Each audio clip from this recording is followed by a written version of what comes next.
है ना। फिर वैसे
So welcome dear participants. We will start this program exactly at 5.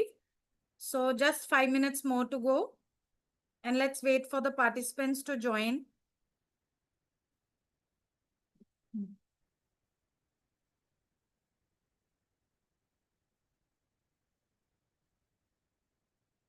And please let me know who is from the technical team at the back end.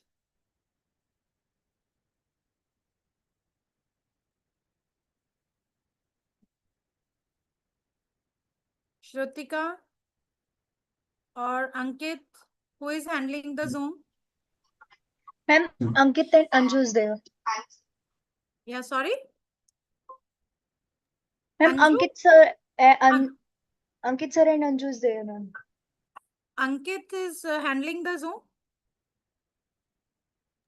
Yes, ma'am. Yes, ma'am. Okay. Yes. Okay.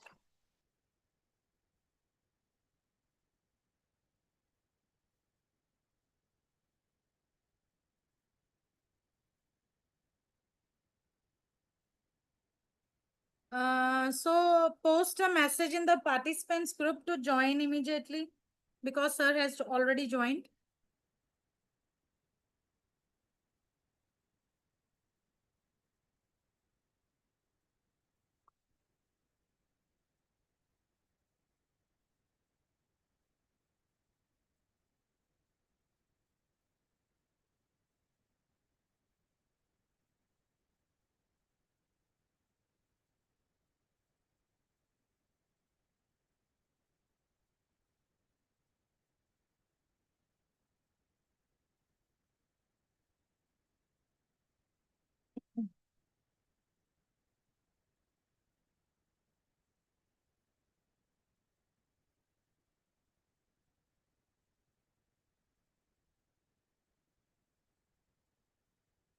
Good evening everyone.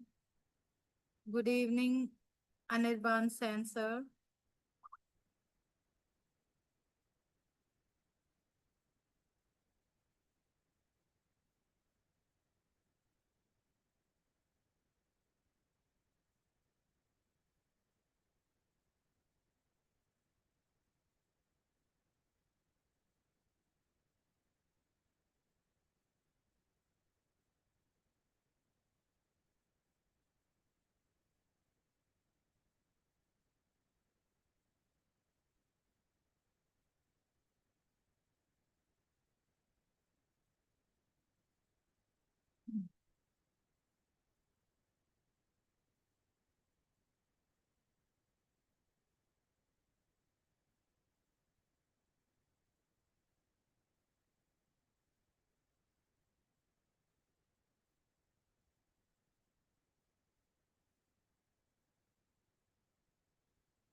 Thank you so much, Anirban Sen.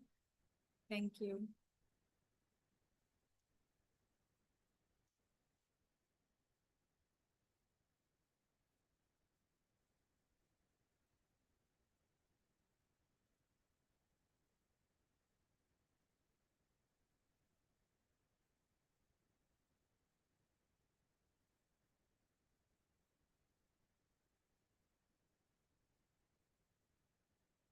And I would like to request all the participants that during these days of NEP orientation program, you are supposed to keep your videos on. If you are comfortable at some place, so please keep your videos on because that is a requirement of UGC. Okay.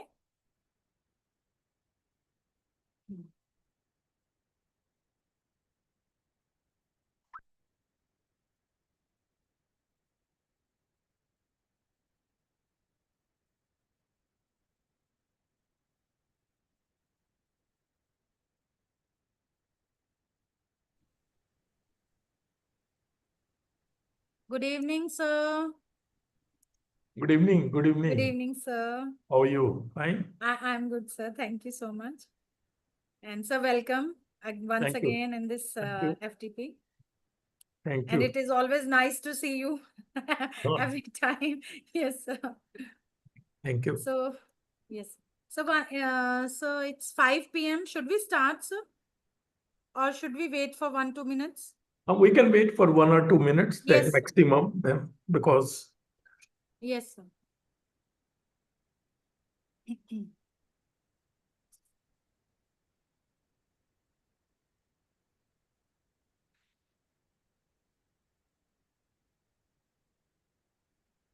I can also see Dr. Cynthia Winnie. She's also there. Hello, sir. How are you, Cynthia? I'm doing great, sir. How are you, sir? All fine? Yes, sir. I think we have a group of teachers from your university. Yes, sir. From humanities, yes, sir. Good evening, Dr. Cynthia. Good evening, ma'am. Your voice is too low. You're not audible properly. I think it's the audibility issue with my headphones.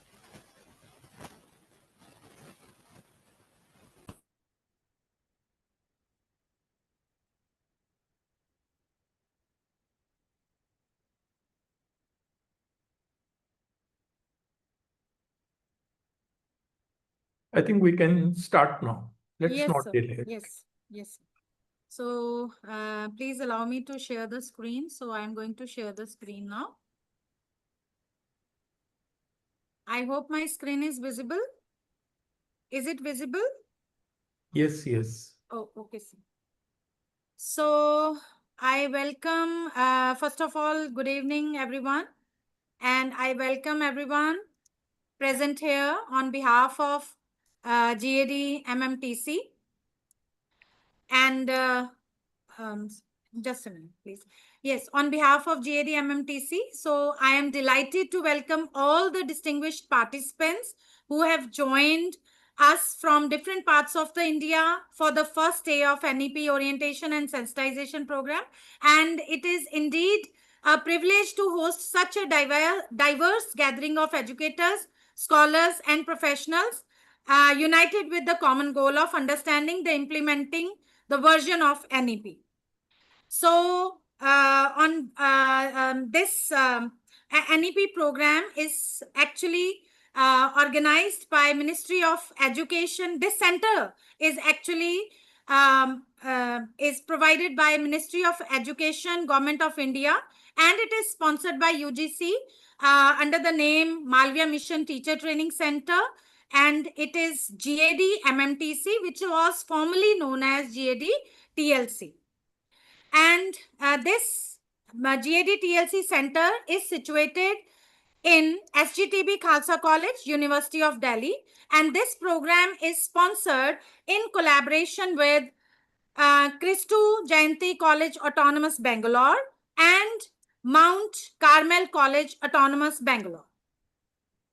So I once again welcome all the participants on behalf of the core team of GAD-MMTTC, Patron Padam Bhushan Sardar Tarlochan Singh Ji, Chairman, Governing Body, SGTB Khalsa College, DU, mentors, Professor Ved Prakash Sir, former Chairman, University Grants Commission, and Professor Dr. A.K. Bakshi Sir, founder, VC, PDM, University Bahadurgarh, and former VC, UPRTO, U Allahabad, former Executive Director, Tertiary Education Commission, Mauritius.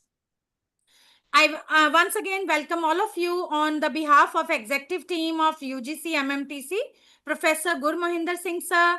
He is Principal, SGTB Khalsa College, DU, Professor Vimal Rar Ma'am, Director, UGC-MMTC, Professor, Department of Chemistry, SGTB Khalsa College, DU, Member, Expert Committee, MMT Program, UGC. I also want to name the organizing team members, which are organizing members of this NEP program. Includes Professor Sarita Pase, Zakir Hussain, Delhi College, DU, Dr. Narinderjeet Kaur, that is myself, Kanya Mahavidyalaya, from Kanya Mahavidyalaya Jalandhar, Dr. Kavya Shri K, Mount Carmel College Autonomous, Dr. Myrene Rosaline D'Souza, Mount Carmel College Autonomous, Ria Raj, CA, Christu Jayanti, deemed to be University, Dr. Pungothai P, Kristu Jayanti, deemed to be university. Neha from Kristu Jayanti, deemed to be university. So I welcome once again all of you in this NEP orientation and sensitization program, which is going, which has started today from 21st August and it will end on 30th August 2025. Now let me introduce the stalwart and a great academician among us. So on behalf of GAD-MMTTC, I feel truly honored to welcome our esteemed resource person, Professor A.K. Bakshi sir, a stalwart in the field of education and a great academician whose vision and scholarship continue to inspire generation. So he's going to give his session on higher education and society, part 1. Professor A.K. Bakshi sir is a founder VC PDM University Bahadurgarh, former VC UPRTOU Allahabad and former executive director Tertiary Education Commission, Mauritius. So let me introduce sir first. He is a distinguished name in Indian higher education and scientific research, known for his exceptional scholarship, visionary leadership, and transformative contributions to academia. A double gold medalist and record-setting scholar from the University of Delhi, he earned his PhD in chemistry with high distinction, paving the way for a career marked by academic brilliance and pioneering institution leadership. So over the decade, Professor Bakshi has held several prestigious academic and administrative positions in India and internationally. He served as the founding VC of PDM University Bahadurgarh, Haryana, where he played a foundational role in building a dynamic, research-driven institution. He was also appointed through global selection as Executive Director of Tertiary Education Commission, Mauritius, a role equivalent to UGC Chairman in India. Earlier, he served as the VC of UP Rajshri Tandon Open University, Allahabad. At the University of Delhi, his legacy is equally impactful. He has served as Sir Shankar Lal Chair, Professor of Chemistry, Head of Department of Chemistry, Director of Center for Professional Development in Higher Education, and Director of Institute of Lifelong Learning. Additionally, he was a visiting professor at Guru Gobind Singh Indraprasth University, Delhi. Sir is currently mentor to UGC-MMTC at SGTB Khalsa College, University of Delhi. He has earlier chaired the Guru Angad Dev Teaching Learning Center and was a key member of Standing Committee of the National Mission on Education through ICT and as chairman of the Content Advisory Committee for Chemistry for the Sakshat portal. He has played a vital role in promoting digital learning nationwide. Internationally, Professor Bakshi sir pursued postdoctoral research in Germany and Japan, including under Nobel laureate Professor Kenichi Fukui. He also served as a visiting scientist at TIFR Mumbai and IISc Bangalore. Notably, he was a member of India's third scientific expedition to Antarctica, which led to the establishment of the Dakshin Gangotri research base. An early proponent of e-learning, Professor Bakshi has authored over 200 research publications, 11 books, 51 edited volumes, and 63 e-learning modules for national platforms such as Swayam and Arpit, transforming digital education and faculty development across India. His accolades include the HEE Award, Acharya Shikshavid Samman, World Education Award, IDA Award, Bharat Jyoti Award, and fellowships from IUPAC, FNACSC, and Chemical Research Society of India. Twice felicitated by former President Dr. APJ Abdul Kalam and later by Minister Smriti Zubin Irani. He remains one of India's most respected and sought after academic thought leaders. With nearly 500 invented talks in just 4 years, Sir continues to inspire through his profound commitment to excellence in science and education. So we once again welcome you, sir, to this session, and over to you, sir. Thank you very much, Dr. Narendrajit Kaur, for your very kind words of introduction. And when introduction is so elaborate, then expectations also become very high.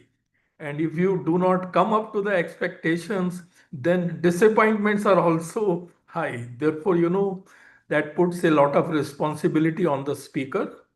Anyway, it's a pleasure to be a part of this NEP orientation and sensitization program. And I welcome you all to this program. And I'm very sure that this will be a great learning experience for all of you. As you all know that this program has been made mandatory for all the teachers of higher education in the country. The basic purpose of this program is to tell you about the reforms in our education system which NEP 2020 is going to introduce.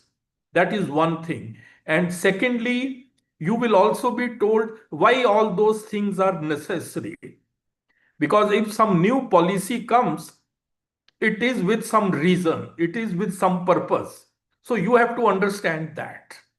And so I'm very sure that through this program, you will learn a lot, you will benefit a great deal, and then you will try to, adopt all these things in your classroom. That is the ultimate purpose. So before I start, once again, a small request. Please keep your videos on as it has been mentioned earlier, because it is mandatory as per the guidelines of UGC. So this is a small request to all of you. So before I start the program, let me share my screen.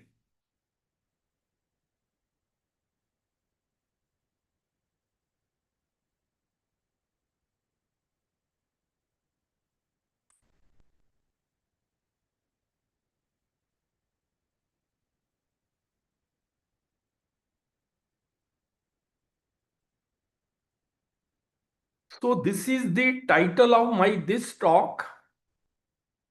In the light of NEP 2020, empowering teachers for challenges in higher education in India in the 21st century.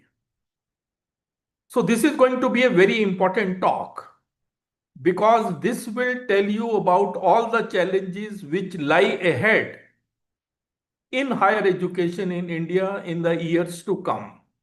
And as it is written here, challenges are to be taken as opportunities in disguise. So these all are the opportunities before you. This talk actually is going to be a motivational talk based on NEP 2020 with an aim to empower you so that you can succeed and thrive in the 21st century.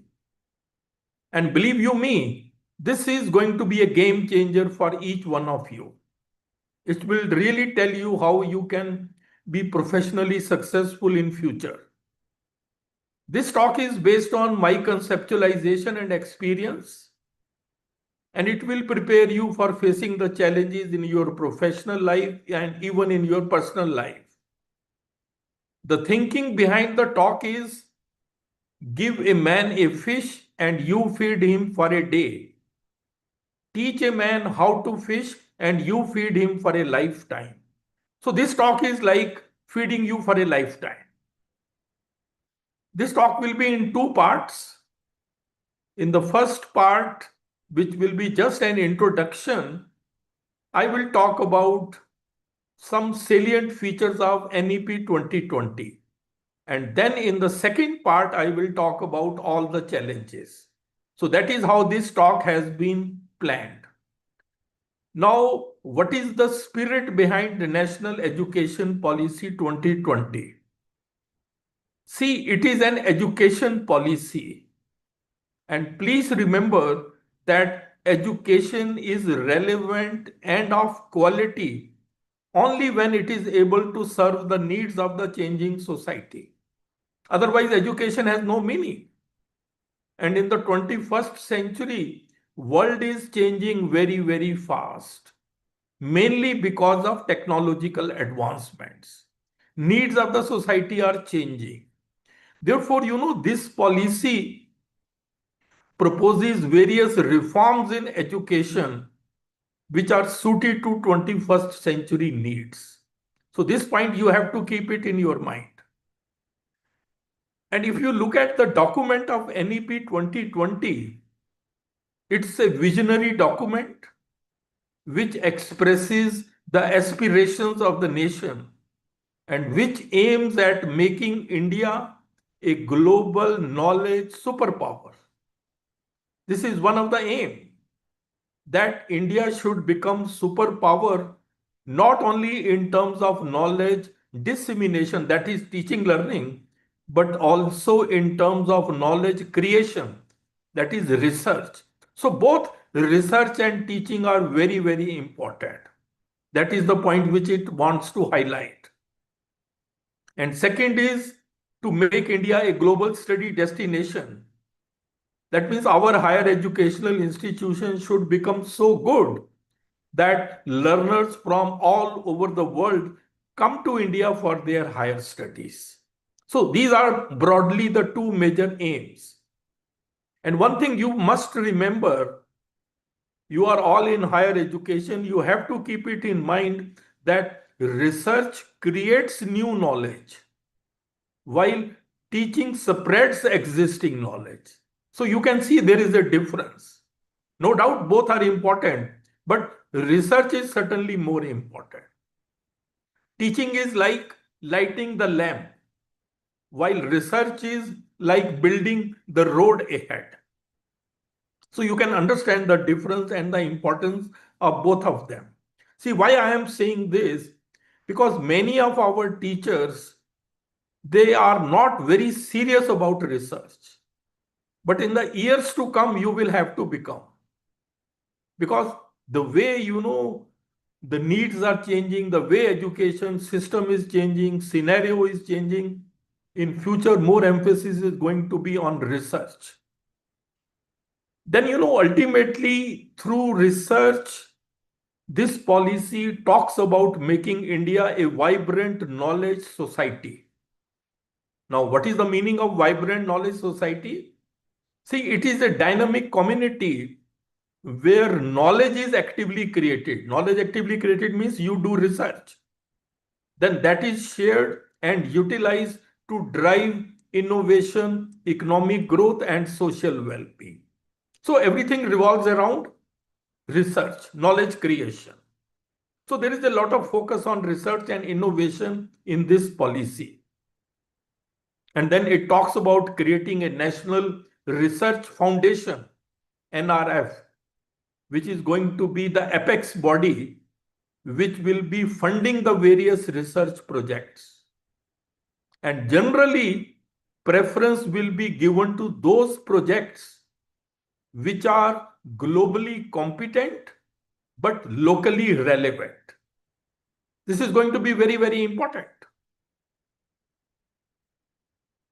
Then, this policy also proposes to achieve its goals by making education more holistic, flexible, and multidisciplinary. These are very important. Holistic means we have to focus on the overall development of our students. Physical, mental, social, emotional, overall development. The thinking is that wherever you present yourself as a whole. So focus has to be on holistic development. Then it talks about flexibility. And as you all know, now there are going to be multiple entry and exit options. After first years, if in UG program, you will, if you leave or if you exit, you will get a certificate, then diploma, then degree with research, like that. And then it has also talking about academic bank of credits, which will facilitate this multiple entry and exit options. If you exit at any stage, the credits which you have earned, they are deposited in this bank, and then you can use them again later on. So this is a very important point. And then multidisciplinary also. I will talk about this little later. This was my article in Times of India's Education Times about academic bank of credits, which help you to design your own degree. And this is the holistic development which I was talking: physical, emotional, mental, and social. And how this policy achieves holistic development? It achieves by integrating academics with co-curricular and vocational subjects. All are integrated, no distinction. So that, sometimes people look down upon vocational subjects. No, nothing like that. All are integrated. You can choose any one. And then, these are the 5 pillars of NEP 2020. You must remember them. These are the pillars on which this policy is based. One is access. We have to increase access to higher education in the country. Currently, gross enrollment ratio in India is about 28%. But now the target which has been set is 50% by 2035. So this is a very important point because, India is lacking in this gross enrollment ratio. China has already more than 50%. America has about 80%, but we are still around 28%. Then quality has also to be enhanced.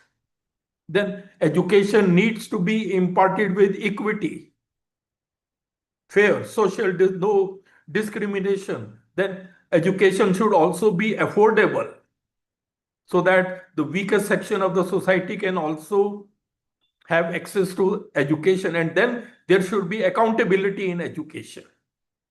So these are 5 very important pillars: access, quality, equity, affordability, and accountability. This is the meaning of equity, as you can see on the right side, unlike equality. So why I am focusing on empowering teachers in this inaugural talk? I am focusing because the quality of an education system can never exceed the quality of its teachers. So if you want to raise the quality of an education system, you must raise the competence level of the teachers. You must empower them. That is why this policy talks about regular capacity building and upskilling of teachers. Because the way the things are changing, it has to be done regularly. So that is the reason why this whole talk is on empowerment of the teachers. And once you are empowered, you in turn will empower your students. So directly or indirectly, we are doing everything to support student learning. Please remember, our greatest natural resource is the minds of our children who come to us. India is one of the youngest nations of the world. 50% population less than 25 years. 65 less than 35 years. And India enjoys this demographic dividend. We need to ready these young children for future. And to a great extent, responsibility rests with you, the teachers. Because, students may be 25% of our population, but then they are 100% of our future. Our future depends on them. Therefore, we have to give them the right type of education. See, it is our responsibility. When students come to colleges or universities, they come with a very open mind. We have to give them the right type of education. And if we do not know, then, we are in a way miseducating. And please remember, a child miseducated is a child lost. We cannot afford to lose even a single child. No talent of the country should go waste. So, this is a very important point. You may be taking your classes regularly. You may be finishing the syllabus. But a question will always remain, is this the right type of education which needs to be imparted? If not, then it is all useless. Therefore, this second part will focus on all that, what you need to do to make the education more relevant to the current needs. So now I come to part B. Here I will talk about challenges in the 21st century. So this is a real important part of the talk. See, first we will talk about the challenges of the present information age. We are living in an information age where you can get any information just by the click of a button. This information or digital age poses many challenges. One challenge is that this is an age of uncertainty with respect to jobs. There is fast changing job landscape. There is a future of jobs report published by the World Economic Forum, based on which you can see 65% of the children entering primary school right now will be working in jobs that don't even exist right now. So we don't know in which jobs our students will be employed. Those jobs may not be existing. So there is a lot of uncertainty. Then this is an age of mass education. This is an age where more students over the next 30 years will graduate than since the beginning of the recorded history. Because, all institutions are trying to increase the gross enrollment ratio. So more students will be coming out of universities and colleges, but traditional jobs are becoming less. Takers would be many, so that will create a tough competition. And then this is also an age of artificial intelligence. This is an age where artificial intelligence will equal the intelligence of the students by the time they finish their formal education. So the question is going to be, if I can have machines with the same intelligence as you, then why do I need you? So that's another problem. Because, all those jobs which are of repetitive or predictable nature, which require no critical thinking, no critical analysis, no research base, no specialization, all such jobs are going to be in danger. Danger is coming from artificial intelligence, automation, robotics. Look at the picture. Humans working with robots. This is going to be a very common scenario in future. And now Elon Musk has stated that very soon we will have AI system which will be smarter than the smartest human, maybe by this or next year. So now immediately the question or a challenge before a teacher is going to be what to teach and how to teach, so that our children are successful in a future which is so uncertain. This is going to be a big challenge. Then the second challenge is sustainable development goals. See, sustainable development is the burning issue in the world at present. Sustainable development means, sustainable means something which can be maintained for a long period of time, especially keeping in view the future generations. Development is always economic development. But now the question is, why the world is so much worried about sustainable development? That could be the question in your mind. See, these are the reasons why there is a concern for sustainable development. Population is exploding. Currently, we have about 8 billion people in the world. By 2050, we will have 9.7 billion people. So this population explosion will lead to fast depletion of resources. Food, minerals, other natural resources can be in shortage in future. Then water scarcity is going to be another problem. FAO report says that by this year, 1.8 billion people will face acute water scarcity. Then environmental degradation, you all know how our environment is getting degraded. And then climate change. You all see how climate change is affecting all of us, including India, and in Europe, you know how things have changed. Rising sea level, increase in atmospheric temperature, etc. So these are the issues of concern. That is the reason why United Nations in 2015 gave 17 sustainable development goals for achieving them by 2030. But United Nations did not give any roadmap. Why no roadmap was given? Because the world is full of diversity and the nature of the problem varies from region to region. The solution which may be applicable in one region may not be applicable elsewhere. So no roadmap was given. And all this is the part of United Nations Agenda 2030, to which 193 countries, including India, are signatories. India is signatory to this United Nations agenda.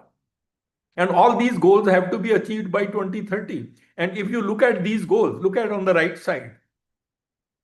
Goal number one is no poverty, then zero hunger, then good health, then quality education, then gender equality, then clean water, then energy. All these are 17 goals.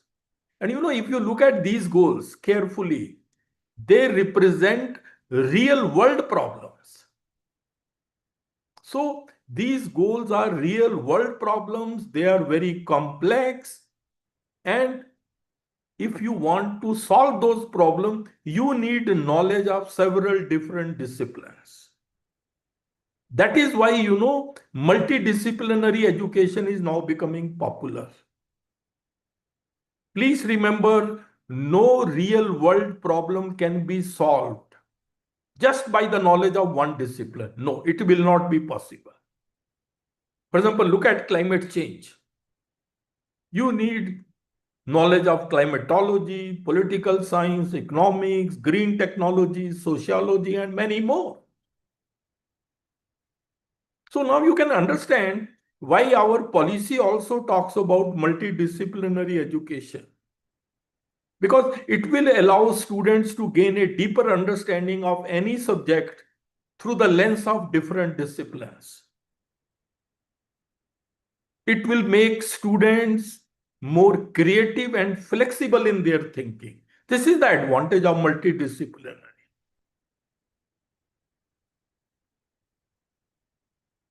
And then, if you look at one of the goal number 4, it is quality education. And what does this goal state? Ensure inclusive and equitable quality education and promote lifelong learning opportunities for all. So in this statement, these terms come: inclusive, equitable, quality, lifelong learning. And this goal was given in 2015 when that agreement was signed. Our education policy came in 2020, NEP 2020. But if you compare the two, you will notice that the various provisions of NEP 2020 are basically based on this goal. Our education policy is aligned with this goal, Sustainable Development Goal number 4. Because, India is a signatory. So there is a link. As a matter of fact, all our policies are aligned with these goals. And now from this year, you all know, in NIRF ranking, sustainability has been introduced as an additional criteria. You will all have to make your college or university campus green campus, sustainable unit. Why this is being done? To spread awareness about sustainability issues. Otherwise, many students are not aware of all these things. Therefore, these have been made a part of education.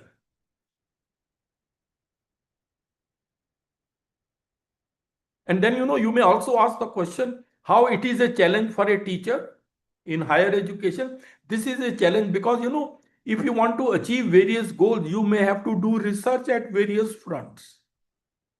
That is why it is important for higher education. This was my article, which came 2-3 years back, where I talk about role of basic sciences in achieving sustainable development. It tells you how sciences can help you in sustainable development. And this was my recent book, which has come about a month back. Energy for Sustainable Future. This is published by National Book Trust. So here I talk about how energy has to be helpful in making the future sustainable. And now coming to third challenge. The third challenge is 21st century learning needs. See, you may ask what a student should learn in the 21st century. What should we focus on? That could be now the next question. And therefore, it's now very widely believed that if you want to excel in the 21st century, you need at least these two things: knowledge, rigorous academic content. You have to be very good in the subject. And then 21st century skills. 21st century skills are a set of abilities which each one of us should have. These two taken together will lead to deeper learning, and they are essential for your success in the 21st century jobs and civic life. Now, what are these 21st century skills? 21st century skills are these. This is a very important slide. These come under three categories, as you can see: learning skills, critical thinking, creativity, collaboration, and communication, 4 C's. Then literacy skills, information literacy, media literacy, technology literacy, IMT. And then life skills, flexibility, leadership, initiative, productivity, and social skills. Taken together, these are 12 skills. They are must for everybody. They are must for not only your student, but for you also.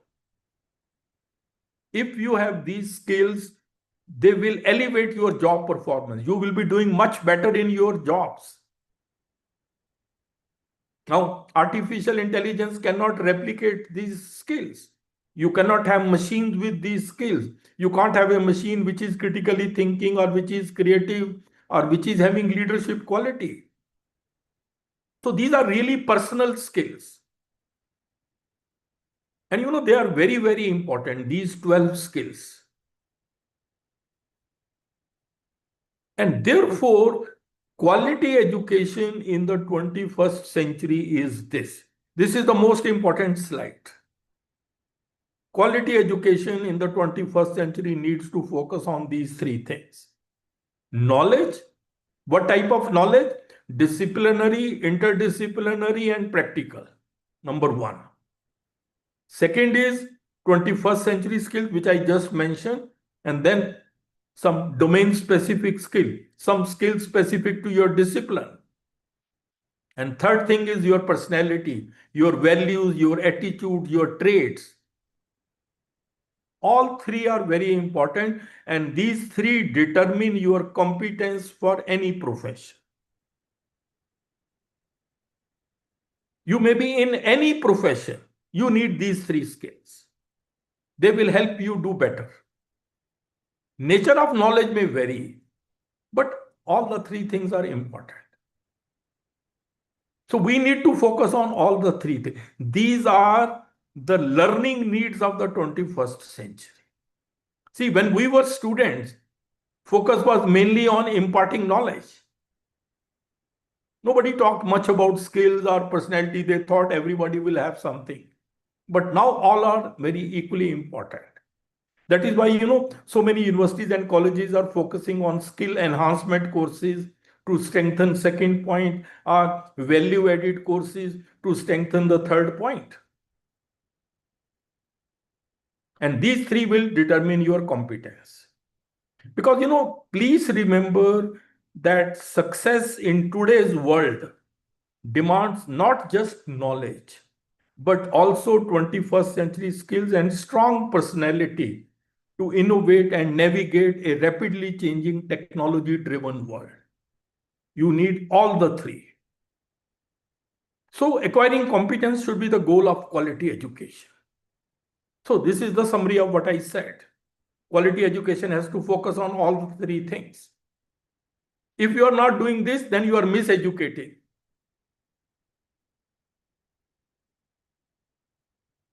And then once you have the competence, then you can strive to achieve excellence. But starting point is competence.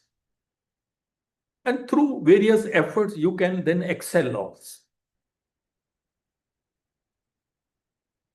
Now I come to the fourth challenge. And that is, in my opinion, we need creative and innovative minds in India. That's a big problem, big challenge for all of us. We need innovative and creative minds in India. There is a crisis of innovation and creativity in Indian education system. Look at this. No Indian scientist working in India has been able to get Nobel Prize after 1930.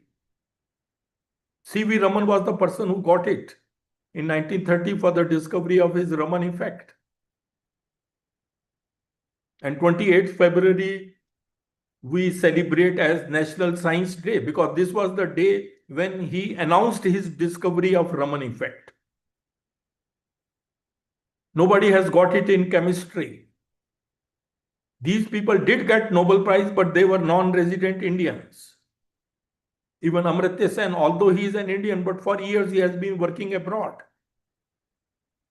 Abhijit Banerjee is an American citizen. So, see, we have not been able to produce one Nobel laureate since 1930, and that was pre-independent India. And it's now almost 95 years. And look at these. These are the top 5 universities and see how many Nobel laureates they have produced. Harvard has produced more than 160, Cambridge 124, Columbia 101, like that. And please remember, Nobel Prize is not a lifetime achievement award. No. It is for a breakthrough, which has changed the course of human history. And in order to excel in research at that level, that means Nobel Prize level, you need, amongst other, these 3 basic things. You need enormous amount of creativity and open-mindedness. Our students and we sometimes lack that. Open-mindedness means good ideas may come from anywhere. Then willingness to collaborate. See, we teach our students sometimes that every student looks at every other student as a competitor. Then it becomes difficult to collaborate. Then perseverance and resilience. You have to keep on working. We sometimes want immediate gains. That may not be possible. I remember a Nobel laureate in chemistry getting Nobel Prize at the age of 97 years. Just imagine. And then resilience. There may be failure. You have to bounce back. This is a part of life. So we need to teach our young student all these things also. That is the reason, why we are not so good in our rankings. These are the top 10 universities in the world. At the top is MIT, then Imperial College, Oxford, all these. So why we are not having good world ranking is mainly because of poor quality of our research programs. See, in my opinion, I feel we don't produce creative thinking students out of education system. And then if there are some very good students, those best students sometimes don't come to research. I think it was reported in Rajya Sabha that best of the science students are going to civil services. See, IIT Delhi, IIT Kanpur, IIT Bombay, these are the factories for producing civil servants, IAS, IPS, etc. And then even in our colleges, look at this. 99% of the higher educational institutions are not contributing to the country's high quality knowledge creation. They are just doing routine research, promotion-driven research, just because they need promotion. Emphasis is more on quantity rather than quality. And then predatory journals have come which have further compromised the quality of research in the country. See, we have to be aware of all these things. And this is not this has been continuing for years like that. We should not forget that it is only the research which propels humanity forward. Research and development are inseparable. Without research, you cannot have development. World will slowly halt. So the question is now, why do we lack in quality research? It's all because of our educational system. There is something fundamentally wrong in the way we teach. This is something we have to keep it in mind.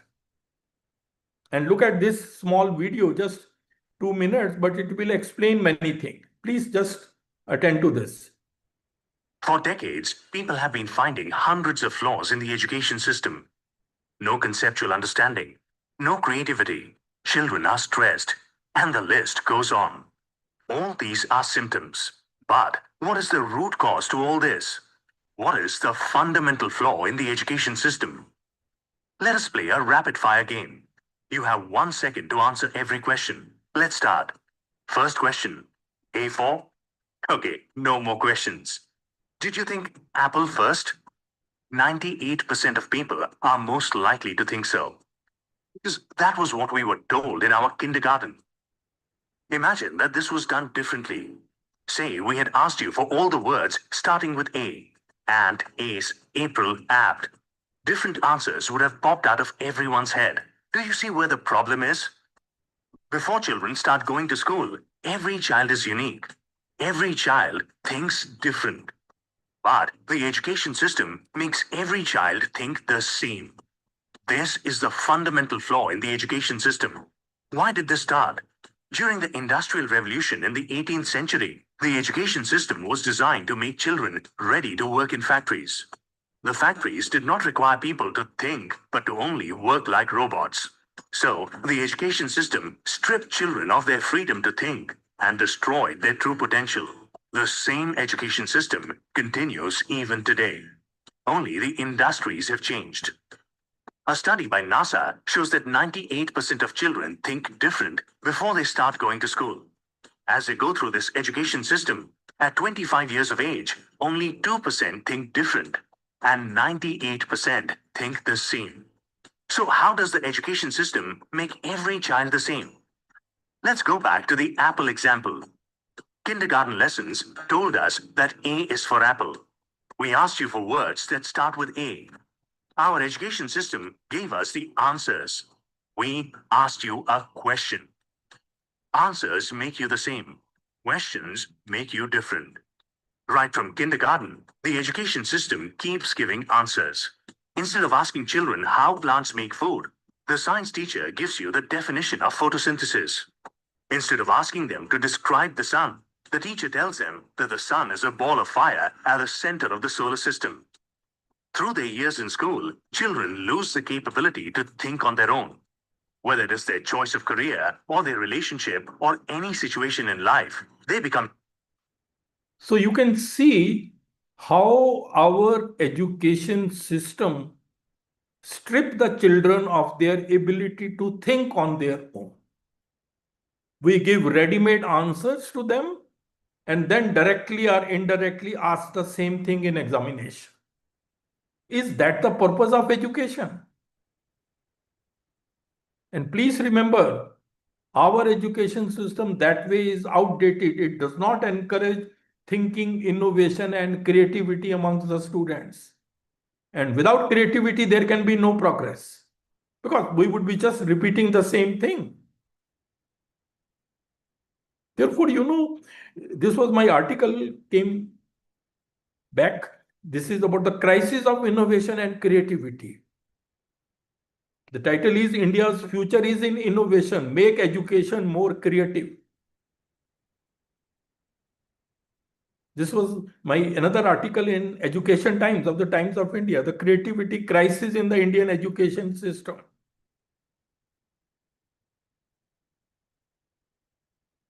So therefore, the next challenge is we need to enhance the quality of higher education imparted in India. So how to do that? That could be the next question. See, in any education system, three things are very important. What do we teach? That means curriculum. Then how do we teach? That is pedagogy. And then how do we assess our student? That is the assessment. So all these three things are very important. If you look at India's education system, we have 21st century students, but sometimes we teach them 19th century content. Our methods of teaching, our assessment methods, our courses architecture, all old and outdated. We haven't changed much with the changing times. For example, look at curriculum. Curriculum means what? Curriculum means the total learning experience in any program. It's like the menu which we offer to our students. And the biggest challenge to curriculum is coming from the growth of knowledge. The knowledge in all disciplines is growing very fast. So fast that the doubling time of the growth of knowledge has shrunk considerably. Shelf life of knowledge is becoming shorter day by day. See, there was a time when human knowledge was doubling in 150 years. Now human knowledge is doubling in almost 73 days. So what does it mean? It means that your curriculum becomes outdated as soon as it is created. And please remember, what you know in your discipline is only a drop, and what you do not know is an ocean. The way the knowledge is growing. Therefore, this new education policy also says we need to revise syllabi more frequently, but have a light syllabi. Light means give students more time for thinking. Touch only the core essentials, but try to make it modern. Outdated syllabi will increase the gap between what is learned and what should be learned. And see, one of the reasons why we are still followers in many fields and could not become leaders is outdated syllabi. Then, there is also a lack of coordination between school and higher education. See, school is the time where a student spends 14, 15 years. There the foundations are laid. But nothing like that. And then there is no coordination with higher education. See, look at this. He's Professor C.N.R. Rao, Bharat Ratna scientist. He says 90% of the universities in India have outdated curriculum. See, in today's scenario, we need to have skill-based and industry-led curriculum. World is shifting towards skill-based economy. In future, more focus is going to be on practical knowledge and hands-on experience rather than theoretical knowledge. Skills are becoming more important than degrees. That is why it is said now, future belongs to those who learn more skills and combine them in creative ways. Then comes pedagogy, number 2. Pedagogy is how you teach. Pedagogy means art and science of teaching. We still follow, many teachers follow the traditional talk and chalk method, which is teacher-centric, mainly a monologue. You cannot explain many complex concepts on the board. Then it presumes that all students learn in identical fashion. It's like one size fits all. That is not true. Some may be slow learners, some may be fast, some may be average. Then you can't tackle many problems in the class because you have to finish syllabus, and then the whole process is very slow and time consuming. You can't pay individual attention also because we have very large classroom, so many students even in one class. And then this method focuses more on examination, rote learning, and scoring high marks. This is a very serious drawback. See, sometimes, I feel many people think that the purpose of education is to prepare them for examinations. Is that the purpose of education? This is today's reality. Nobody wants to learn the concept. Everybody wants to score 90+ marks. See, irony of our country is that we focus on well-filled mind, keep the mind of young people filled with more and more knowledge. No, what we need is well-formed mind. The mind which is formed out of thinking, innovation, and creativity. This is missing. Era of rote learning is over. Please remember that. Real education is that which transforms the learners. Just as a seed gets transformed to plant and plant to tree, similar transformation should occur in learners also. That is why, in new education policy and these days, people talk about learner-centric education. This is the new concept which is now coming. From teacher-centric, now we are shifting to learner-centric education.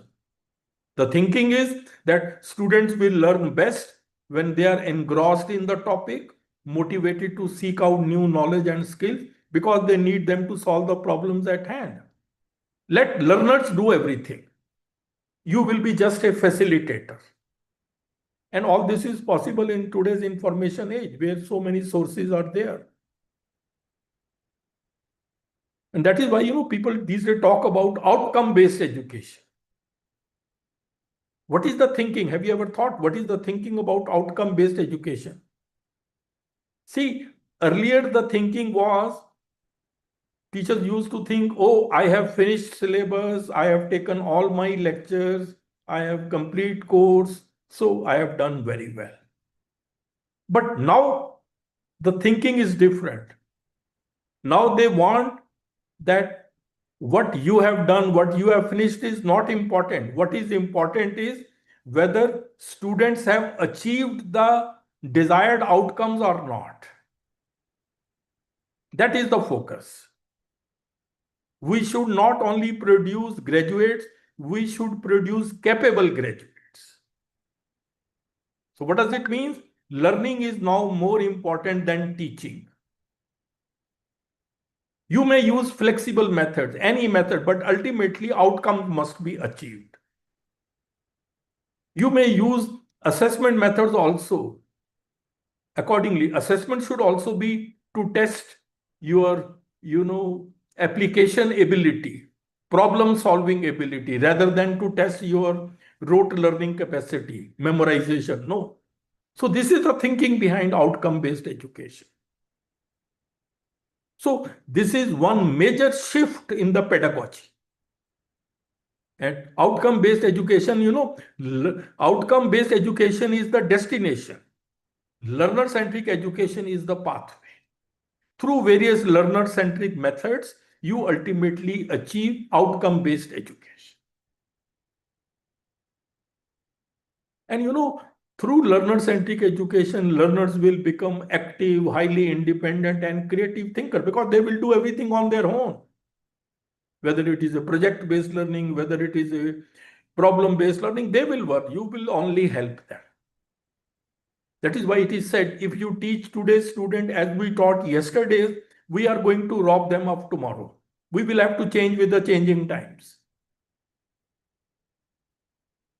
Then flipped classroom also, we will talk later on. This is also a learner-centric methods. And then comes assessment is also very important. And new education policy says we need to transform the culture of assessment in the country because assessment drives learning. The way you will assess your students, they are smart. They will start learning in that way. So this can be a good way to enhance the quality of education. You change the system of assessment. See, if you look at our present examination system, it is generally rote-based. Mainly about some textbook content, testing facts, definition, procedure given there. Anything if it comes outside the textbook, protest start, people say out of syllabus, then is that the purpose of education?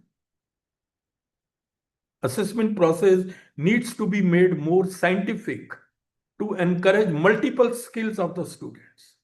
What types of skills? Analytical skills, critical thinking, conceptual clarity, all these should be tested. Therefore, you will have to change how you design the questions. We need to have such questions which discourage rote learning.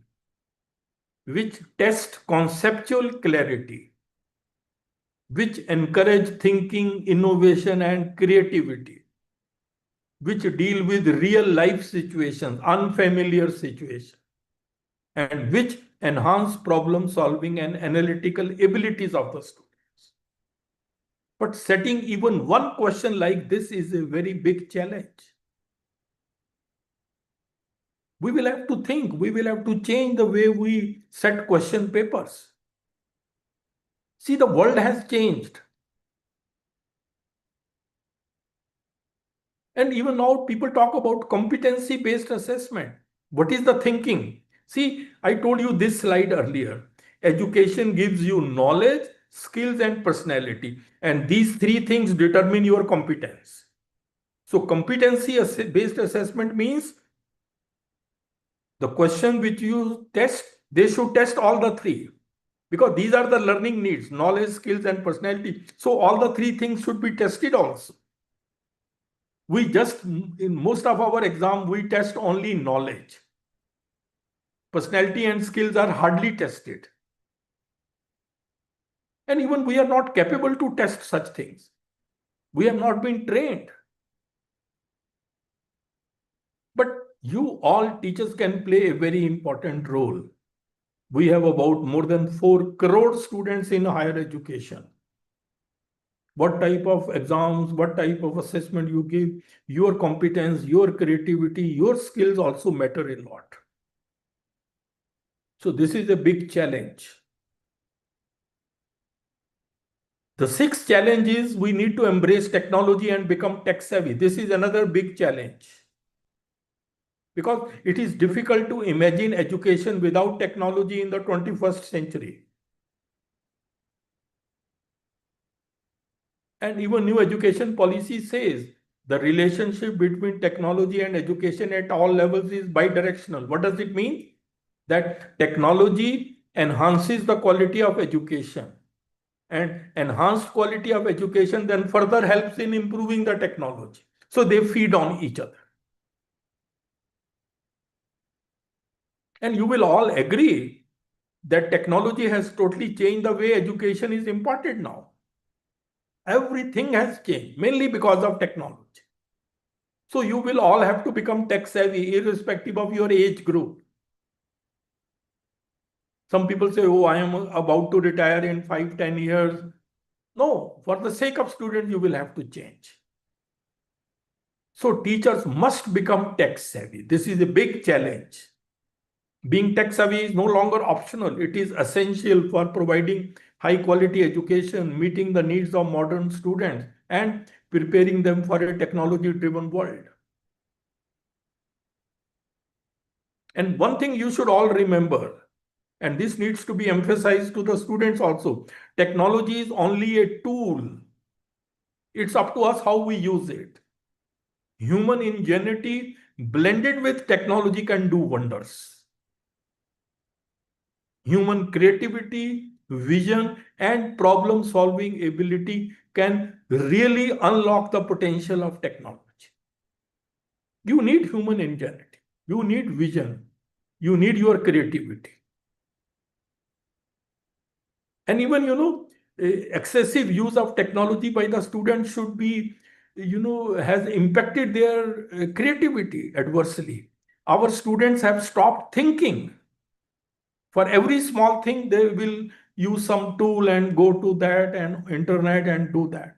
They have stopped thinking. They have even forgotten how to write with their own hand. Even signatures also, they do digital or electronic signatures. That's bad. Writing with the hand they have forgotten. And then technology is a journey.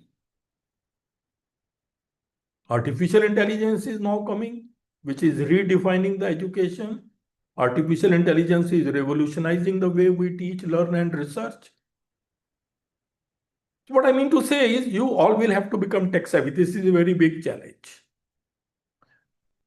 Please remember, technology will never replace great teachers, but technology in the hands of great teachers is highly transformational. Be a great teacher first. See, I sometimes notice Many teachers are becoming tech savvy, but they are losing touch with their own subjects. That is wrong. You are a teacher first. You have to be up to date in your subject knowledge. Technology can help you, but it should not be at the cost of your own subject knowledge. This was my report in Times of India. Technology won't replace teachers.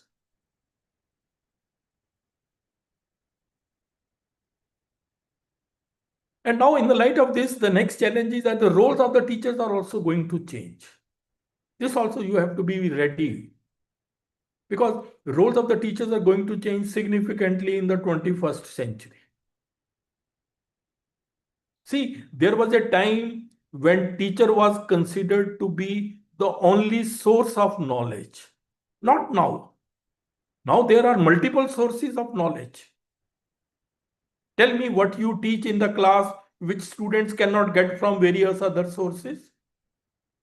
Therefore, your new roles are going to be this. You have to become tech savvy in ICT skills, 21st century skills, artificial intelligence skills. If your students are enrolled in MOOCs or e-learning, and if they have some query, who will answer you? So you must know how to manage virtual classroom and discussion forum. You should also know how to engage students by learner-centric pedagogy. Then you all should be proficient in the development of e-content and MOOCs. We have more than 4,000 courses on SWAYAM platform. Who has developed them? Teachers only. I have developed so many MOOCs. Our center has developed so many MOOCs. Why not you? So these are all new roles. Nobody was talking about them earlier. So you are now more like a coach or a mentor or a facilitator of learning rather than the knowledge provider. So you have to be aware of this. From knowledge giver, you are now becoming facilitator of learning. So ladies and gentlemen, a change of mindset is the need of the hour. Don't think that what I know is enough. No, I must learn more. And look at the quote. Birds born in a cage think flying is an illness. So change your mindset. And now I come to the last part, and that is about some personality development tips for enhancing your competence. If you remember, I showed you this slide.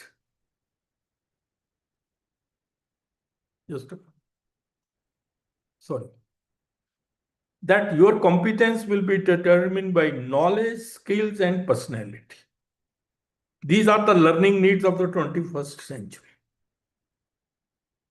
Knowledge we have talked, skills also we have talked. We will talk more about skills later on. Now I come to personality. And you know, if you are weak in any one of them, it will affect your competence adversely.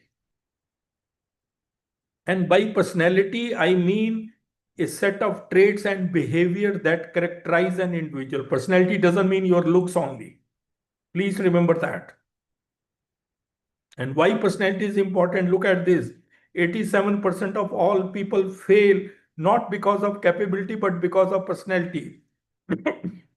And the worst part is they don't know that their own personality is coming in the way of their job performance. That is the worst part. See, a person never knows that his own personality is faulty. His own personality is weak. A person will never know and never believe that he is like that. That is the very strange part. See, personality traits provide the underlying resilience and drive needed to leverage knowledge and skills. You may be knowledgeable, you may be skilled. To leverage them, personality traits provide the resilience and drive. And personality influences almost every aspect of human life. Think over this. Therefore, I am going to give you some personality development tips in the form of life lessons to enhance your competence. So this is going to be very important for all of you. Please remember, life can only be understood backwards, but then it has to be lived forward. That's the problem. Look at this picture, a grand old lady telling little girl, life looks like an eternity, but actually it is just a short trip. You never know when the trip will be over.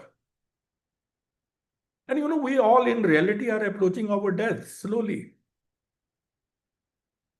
Therefore, all of you should learn the art of living. It's very unfortunate that the most of the people in this world only exist. Living has become rare. Very sad.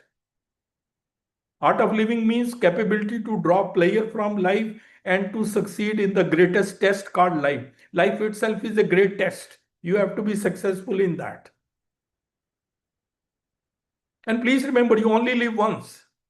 But if you do it right, I think one is more than enough.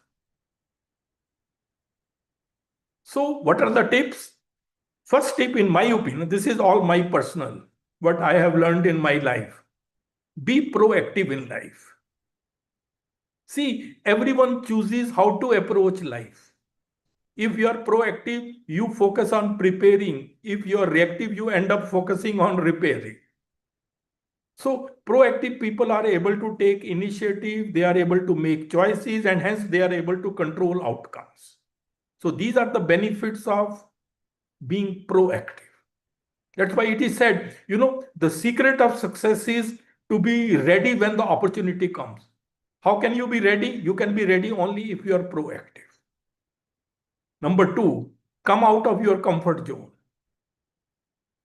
Most of the young people even, oh, they are getting good salary, husband, wife getting good salary, children almost sad. So that's a comfort zone. You will have to come out of your comfort zone because life begins at the end of your comfort zone.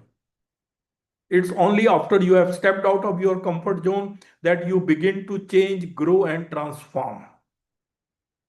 So come out of the comfort zone, plan your career, manage your career, and then work hard sensibly. Sensible is very important. I know most of you must be very hardworking, but sensible is important. Sensible means you have to plan, you have to think in what direction you have to go. So direction is more important than speed.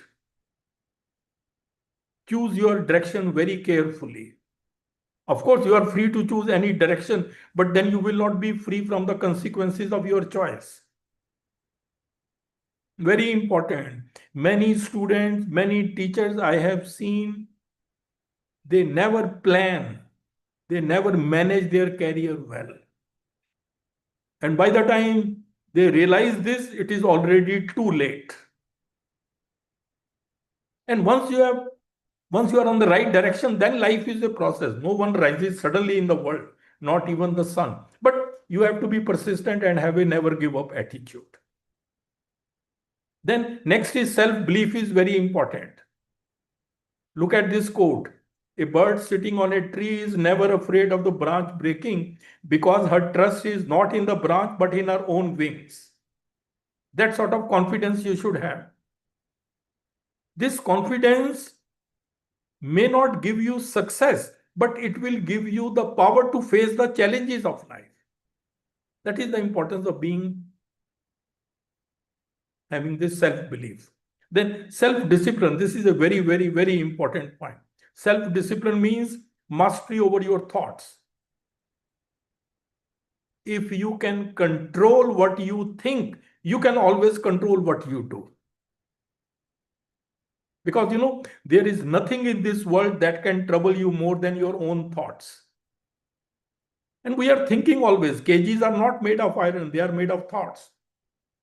An average person thinks about 7,000 thoughts a day. So control, mind control. And if you can learn self-control, you can master anything. Start practicing it. See, brain is like an organ. Mind is like a software. Through practice, you can control it. And then if you are able to control mindset, it will also make you mentally tough, which you sometimes need to be, especially in the face of adversity. So it will also prepare you for such situations. Then be positive and honest. You don't need to announce to the world, nobody bothers, but it is for your own consumption. Be positive and honest, that's all. Always positive thinking. Because positive thinkers will have a solution for every problem, and negative thinkers will have a problem for every solution. And we meet such people in our day-to-day life. And then always strive for excellence. See, to be good is no longer enough in today's world. You have to strive for excellence. World is becoming highly competitive. Excellence should be your key word. Look at this quote, a penguin can never be a giraffe, so try to be the best penguin you can be. Whatsoever line you choose, wherever you want to excel, reach to the top. If you are a teacher, become an outstanding teacher, researcher, outstanding researcher, bureaucrat, outstanding bureaucrat. Then overcome the fear of failure. This is the common problem which comes in the way of the growth. And Bill Gates says, if you are afraid of failure, you don't deserve to be successful. Failures can be the pillars of success depending on how you take them. Take them as steps. Fail, first attempt in learning. So your attitude towards failure determines your altitude after failure. Again, the mindset, attitude. Then stop worrying and start living. This is another message for you. Because this is a common problem even in youngsters these days. They worry a lot. Please remember, worry is a misuse of your imagination. You suffer more in imagination than in reality. And one day you will look back and realize you worried too much about things that don't really matter. But by the time you will realize, time would have gone. So what is the use of that? So the best thing is, in my opinion, you should worry about the things which you can control. And what you can control is your attitude, your effort, your focus. What others will think, what will happen in future, what will be the outcome of my effort, that is not in your control. Why to bother about that? This simple demarcation can change your life. Try to practice it. You will be an altogether different person. Then control anger. Anger is a normal emotion. Everybody gets angry. But whenever you get angry, think of this slide. The fire of anger burns you first. So, very careful. And whenever you are angry, never say mean words out of anger, because your anger will pass, but your mean words can scare a person for life. Use kind words or be silent. Remaining silent while you are angry requires a lot of strength. Not many people are able to do it. And one thing you should remember, psychology says whenever you are angry, there is some fear in your mind. Beneath anger, there always lies some fear. And one more thing, never become arrogant in life. Sometimes, a small success goes into a person's head and the person becomes arrogant. No, never do that. वो कहते हैं ना, कभी किसी चीज का घमंड आ जाए तो शमशान का एक चक्कर लगा आना, तुमसे बेहतरीन लोग वहां राख बने पड़े. See, this is reality. Arrogance is the surest path to failure. Stay just down to earth. It's all part of life. Ups and downs keep on happening. Remember, you are dust, and to dust you shall return. Keep this reality of life always in mind, then you will never become arrogant. And then time management. This I don't need to overemphasize. You all know time management is life management. If today you are 40-year-old, all 40-year-old people have got the same time. The secret to success is how you manage your time. Try to maximize your performance in the shortest time. Because work always expands according to the time available. So Set deadlines. This is a very important point. There is a very famous quote of Amitabh. Look at this. कल खो दिया आज के लिए, आज खो दिया कल के लिए, कभी जी ना सके हम आज आज के लिए, बीत रही है जिंदगी कल आज और कल के लिए. That's how the whole life passes. Therefore, invest your time. Don't spend it. Every day is once in a lifetime. And every day is the first day of the rest of your life. Think over this. एक बहुत अच्छा हिंदी का coat है, बंदी हैं हाथ पर सबके घड़ियां मगर पकड़ में किसी के एक लम्हा भी नहीं. This is the reality. And time spares no one. You don't know what is in store for us in future. Most of the people think, oh, we have enough time. No, you don't know what will happen in future. Time spares no one. Just a small song, but it is a big message coming from it. Just watch it.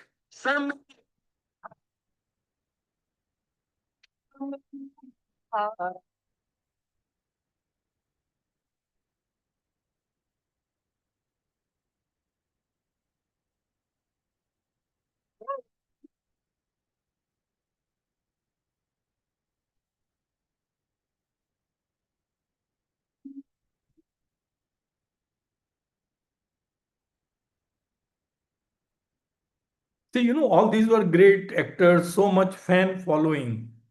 But just see how their end was. Just see this picture of Vinod Khanna. I could not believe that he is the same person. You don't know what is in store for you in future. Time spares no one.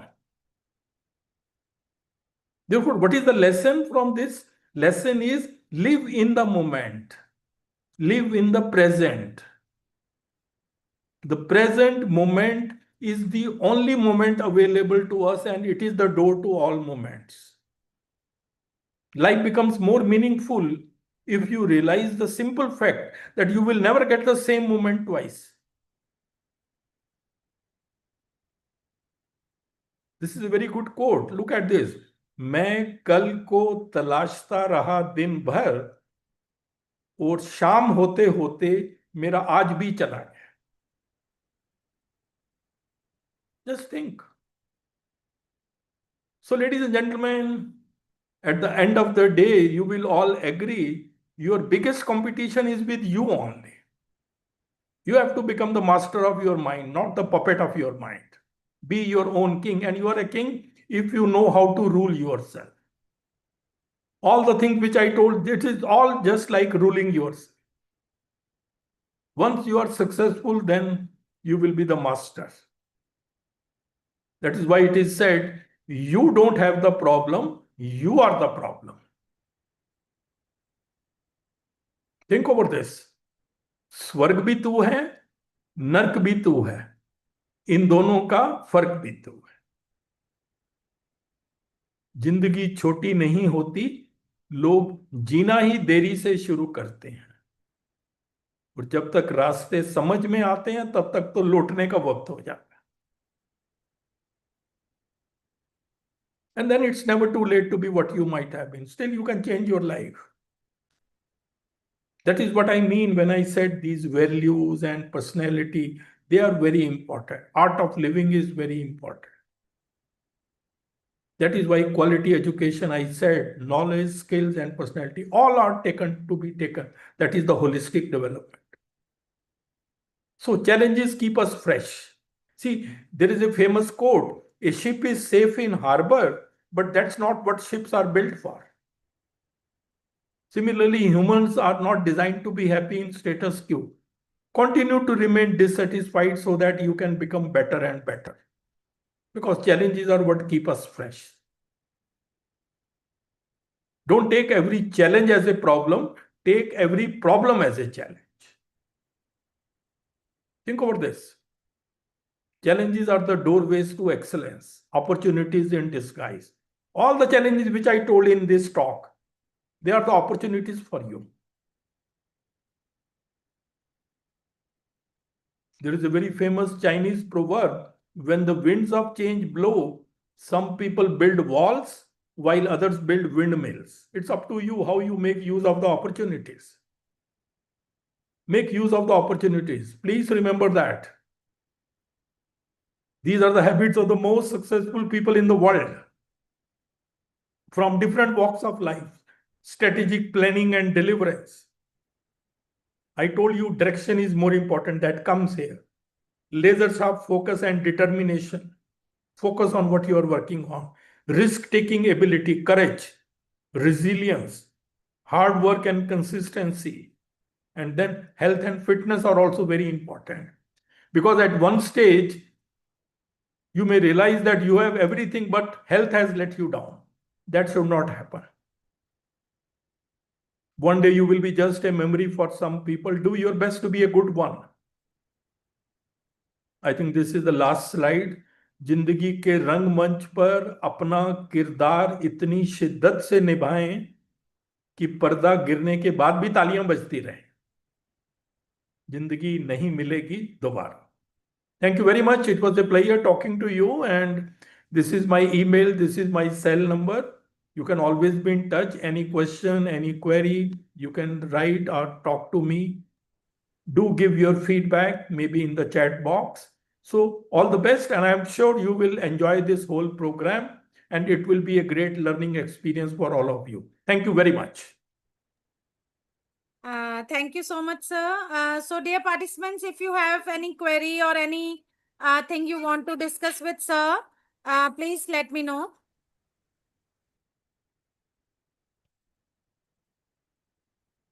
See, they can always talk because I think we are a little late also. We have to keep that thing also in mind. But if there is anything, you are most welcome. You can always give your comment, suggestion, even in the chat box. You are most welcome.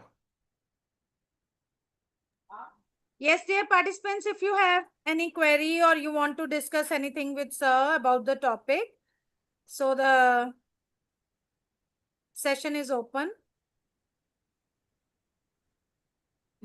Or raise your hands. You can unmute yourself and you can have a direct discussion with sir.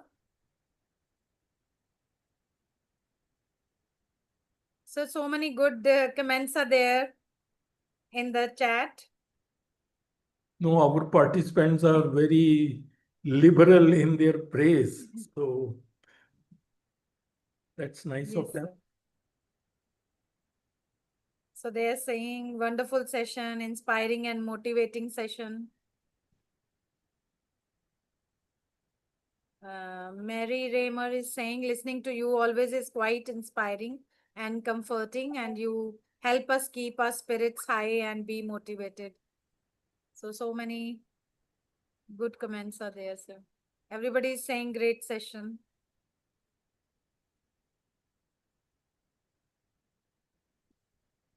So thank you very much. And I think Dr. Narendrajit, we have to give them 10 minutes break. So 5 minutes break. 5 minutes break. Before that, I'll just give a formal vote of thanks. Sure, so, on behalf of GAD-MMTTC, I sincerely thank our esteemed resource person, Professor A.K. Bakshi sir, for his inspiring and thought-provoking session today. And sir, your way of connecting profound concepts of the NEP with real-life examples and meaningful quotes has left a lasting impression on all of us. So the clarity, depth, and practically with which you explain the ideas have not only enlightened us, but also motivated us to reflect and act with renewed energy. So thank you once again, sir, for enriching this program with your presence. Thank you, sir. Thank you. Thank you very much. Thank you. And oh, I can see Professor Sarita also Welcome, and Professor Vimal Vimal also. ma'am and Professor Sarita ma'am. So, Yeah, good evening, everyone. And thank you, Professor Bakshi sir, for thank you. giving such an enlightening talk. And sorry, I'm actually on way back and not yet reached. So I will have to do it. And I'll request Dr. Narenjit if you can share the screen. Okay, ma'am. Okay, ma'am. I'll share this.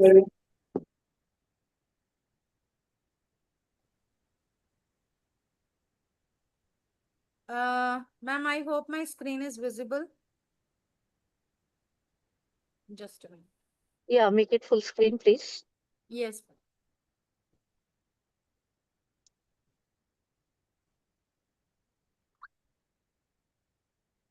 Yes, ma'am. So good evening, each and everyone. And on behalf of UGC Malve Mission Teacher Training Center, I welcome each one of you in this NEP orientation and sensitization program. It's the 41st batch that we are starting today. And this particular batch is being conducted in collaboration with Cristo Genti University and Mount Carmel College, Bangalore.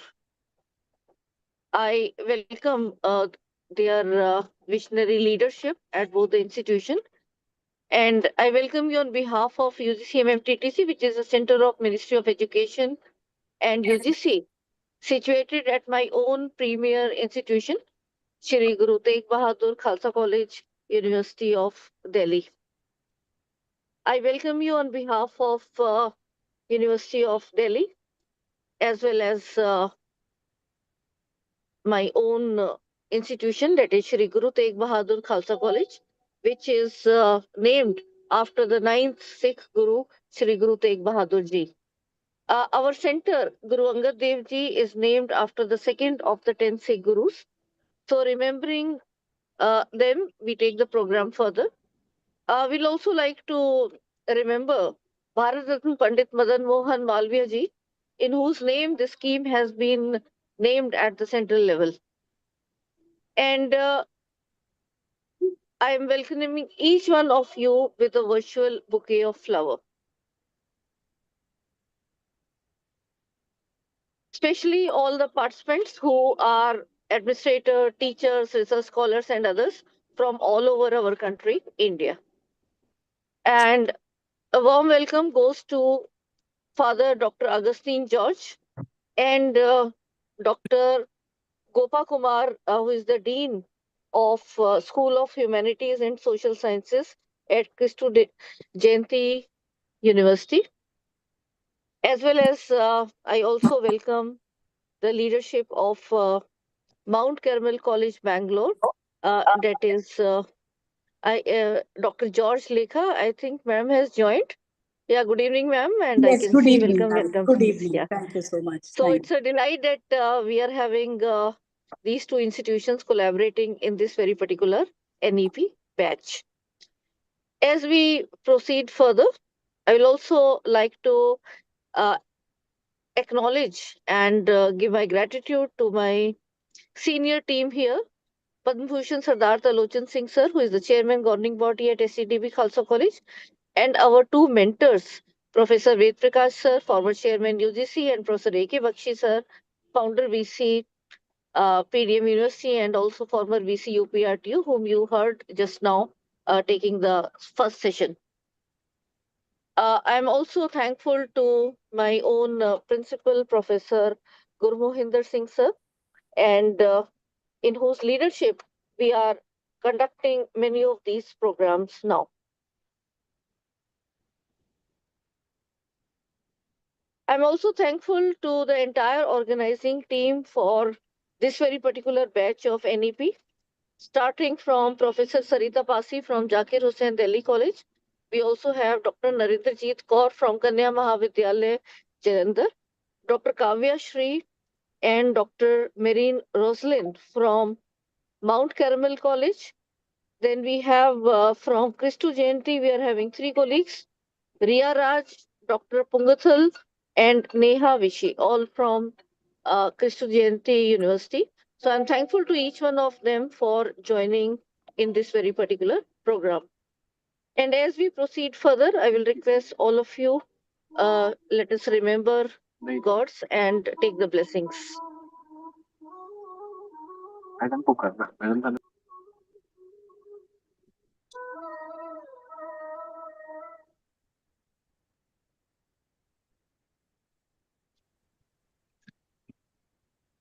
GAD-TLC or UGC-MMTTC is situated at my own institution, has state-of-art facilities in terms of providing teachers training in the various areas, especially our core team focus is on how the technology can be integrated with teaching, learning, and assessment and various requirements.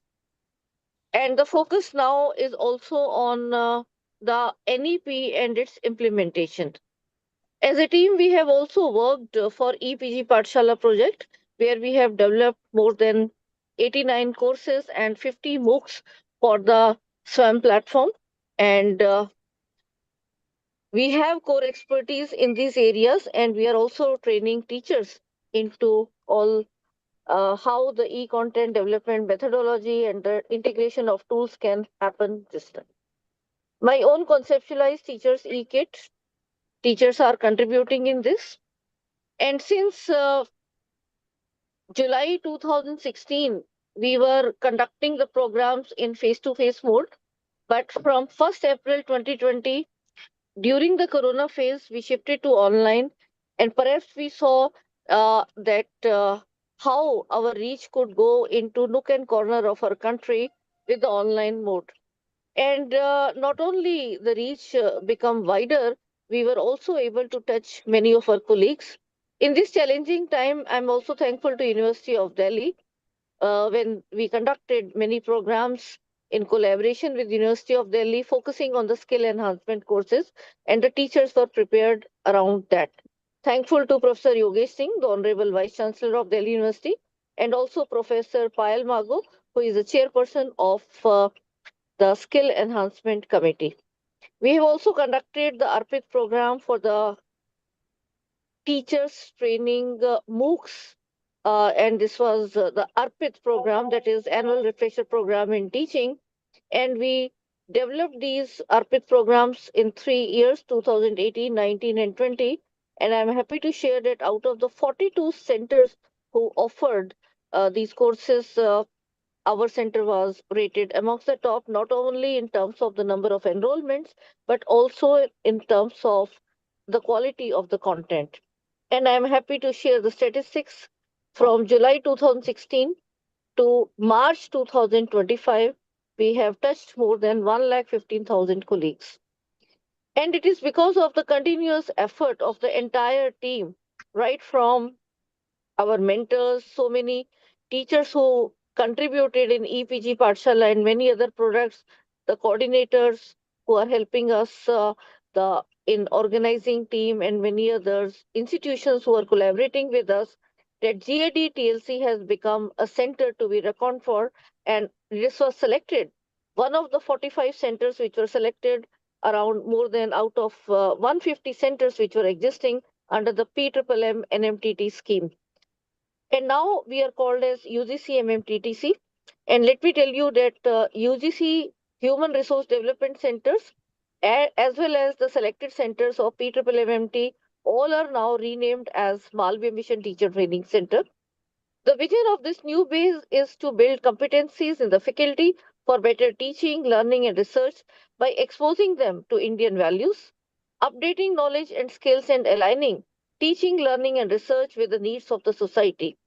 And I am happy to share in the last financial year, when we are given 36 programs to be conducted under the UGC-MMTTC, we have conducted 37 in the scheme, and in addition, we have conducted about 20 more programs, and we had the Pan-India reach, where all the states participants came, and I'm happy to share out of the 144 UGC-MMTTC centers, ours is number one in terms of the total number of participants that we have touched and the number of programs that we have conducted.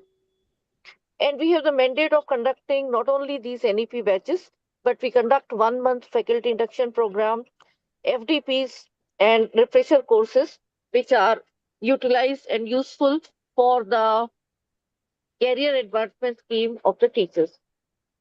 Coming to Coming to this very particular NEP training program, there will be 10 modules focusing on the diverse aspects like holistic and multidisciplinary education, Indian knowledge system and multilingualism, academic leadership, governance and management, higher education in society, research and development, skill development, student diversity, ICT, autonomy to the institution and curriculum development, pedagogy and assessment. And this will be spreaded across 8 days, and there will be 2 sessions in these 8 days, and these 8 days will be 21st, 22nd, 25th, 26th, 27th, 28th, and 29th and 30th August. And from 5 to 8, rather 8:15 p.m. we'll say, because there's a request coming for some break to be given. In order to complete these programs, there is a strict attendance compliance that we are looking forward to all of you. So please attend these programs on Zoom with your videos on. There will not be any recording provided, and there will be 2 quizzes which will be taken. The overall feedback as well as feedback for every session will be provided in the Zoom chat, and I request all of you to fill up these feedback forms. These are very compulsory. The certificate of participation will be given only if all the compliance are fully met with, and this is the certificate that will be given to you, which is designed. Narendrajit, if you can move to the next slides, please. Yeah, further on. Yeah, so this is the certificate that will be given. Here we will not be mentioning the grades, but it is, you can use it for as 1 week FDP for your CAS promotional requirements. With these important words, now I will request our collaborating institutions to also give the introductory remark. And very first, I'll be requesting Dr. George Latha, who is the principal of Mount Carmel College, Bangalore, to please say a few words. So welcome, ma'am, once again, and over to you. Welcome, ma'am. Good evening, and a very warm welcome to all who have logged in for the second Malavia Mission Teacher Training Program on NEP orientation and sensitization. Extremely happy to collaborate with the UGC-MMTTC Center of Khalsa College, Delhi, Christu Jayanti College, Bangalore, and Christu Jayanti College, Bangalore. It is extremely encouraging to see a large number of participants who have logged in. And I'm sure the next 8 days is going to be very fruitful and very, very enriching for each one of us. For those who are not familiar with Mount Carmel College, who have logged in, I would just like to mention we are a college run by the CSST institution. Sisters, the Carmelite Sisters of St. Teresa.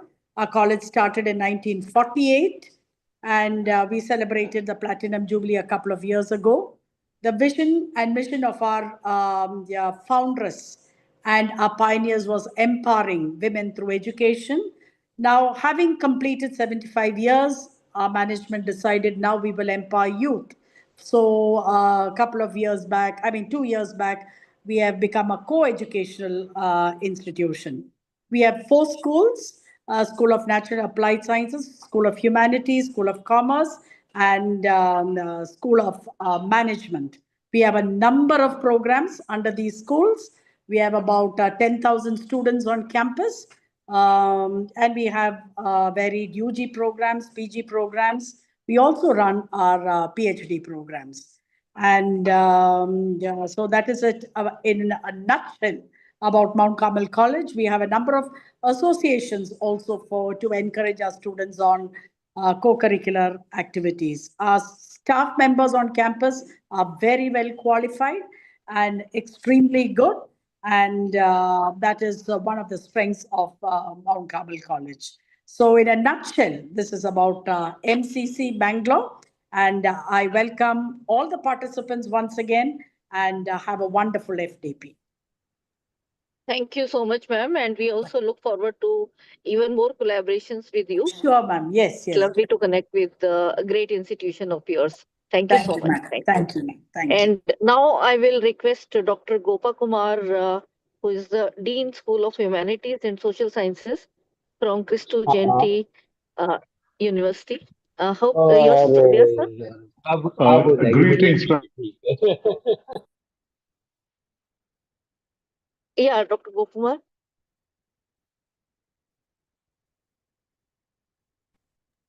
Yes. Am I audible? Yes, you are audible, sir. Greetings from Christo Jayanti deemed to be university, respected Professor Vimal Raj, Professor Nandarjit Kaur, Lekha George, and other distinguished members present here. It's indeed a moment of great honor and privilege to felicitate the visionary and leaders behind this NEP orientation and sensitization program. I extend my heartfelt appreciation to the entire organizing committee whose collective efforts have made this program a reality.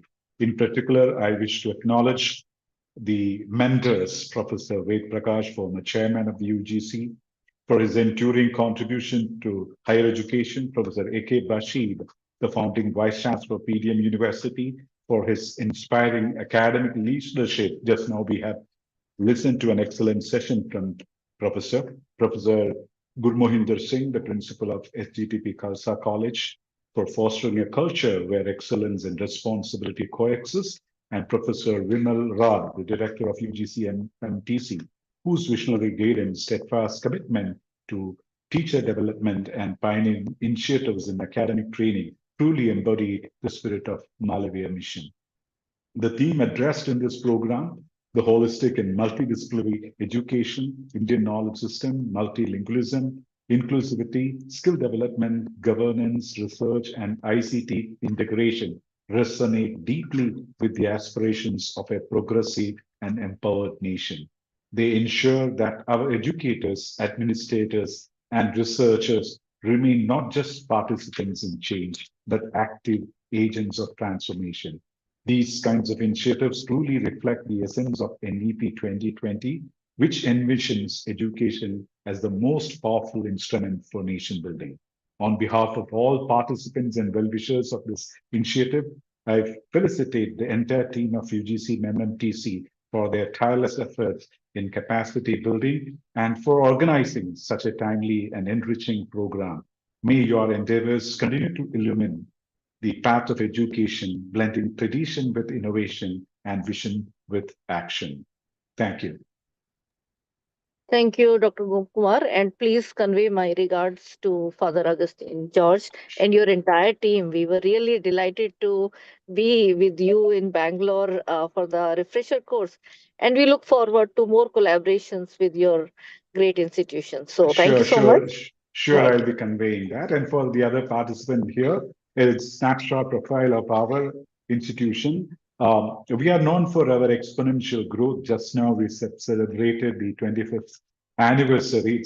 It's not having a big a span of years, but no, we could make a lot of revolutions in education, the short span, all because of the great management and all because of the vibrant faculty we have. And congratulations for becoming university now. Thank you. Thank you so much. Thank you, sir. Thank you, sir. Yeah, thank you. And I think Dr. Narendrajit, with these opening remarks, we can give a 5 to 10 Yes, minutes sir. break, and then we will start with the second session. Yeah. Yes. So over to you, and thank you, and wishing you all the very best this co-learning virtual journey. Thank Thank you. Thank you, sir. Thank you so much, sir. So, dear participants, there will be a 5 minutes break, and after 5 minutes, we will be back for the next session. Okay, till then, you can have a 5 minutes break. So, we will join back at it's 6:50 now, so we will join back at 6:55. Right? Thank you. 6:55. Yes, yes, please. 6:55. The 6:55. same link, ma'am. The same link. Yes, sir. With same Zoom link. Yeah, yeah. Please Yeah, stay I think you here in can, the Zoom link. they Yeah, can don't all leave. stay logged in. You can just Yeah. stay logged in. Please don't leave, and you can Okay, just join okay. back. Yes. We will Okay, join ma'am. back at 6:55. Yeah, as you Yes, say. sir. Yes, sir. Welcome, sir. So we will formally welcome you after 5 minutes. I'm waiting. I'm waiting. Yes, sir. So थोड़ा सा late हो गया, कोई बात नहीं. So 5 ठीक है, minutes break ठीक. and then, sir, we will start. Yes. Delhi में Okay, बारिश हो रहा है. sir. ठीक है, okay. Yes.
Yes, sir.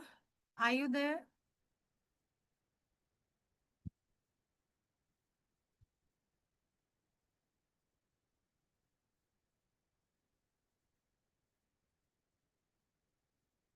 Vibhu, sir, can we start?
Yes, sir. Sir, can we start now?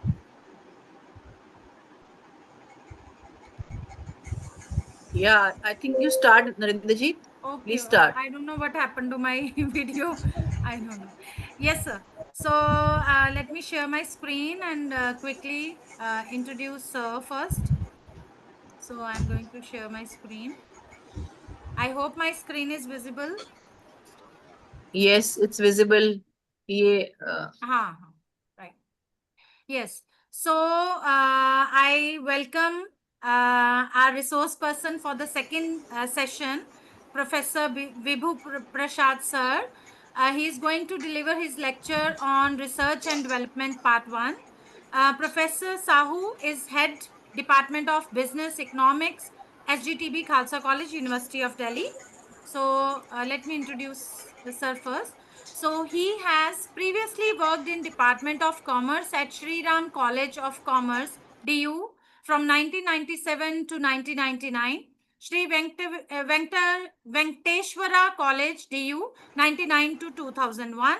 Shri Aurobindo College, DU, from 2001 to 2. Shahid Bhagat Singh College, DU, 2002 to 2005.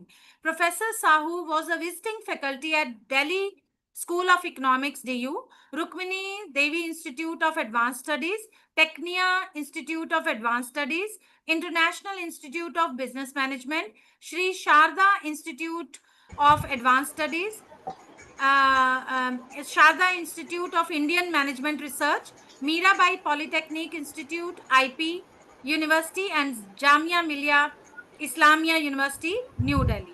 He has published more than 80 research papers of high impact, participated, presented in 20 international and national conferences, symposia, and authored 5 books.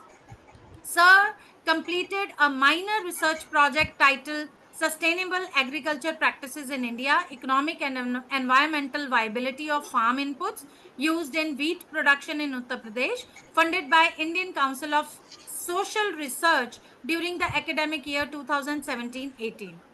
Sir is also working as a subject matter expert in the area of accounting, finance, and taxation with Tata Consultancy Service since January 2017 to till date. So we have eminent speaker among us from his field, and I welcome once again Professor Vibhu Prasad Sahu sir to this session. Over to you, sir. Okay. Thank you, ma'am. Am I audible, ma'am? Yes, sir. Okay, great. So, thank you, Narendrajit ma'am, once again for introducing me and you talked so nicely about me. So, as you asked me to deliver a lecture on research and development, so what I plan for today's lecture, so I'll get a small window to give my lecture because as per the program, I believe I am supposed to wind up by 8 o'clock.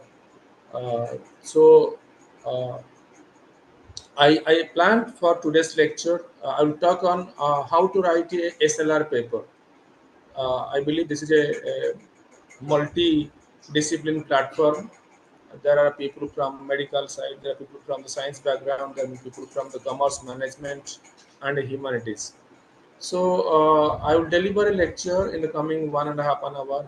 So maybe how to write a quality SLR paper, that is systematic literature review. So thank you very much for organizer for giving me opportunity. Let me share my PPT. Right?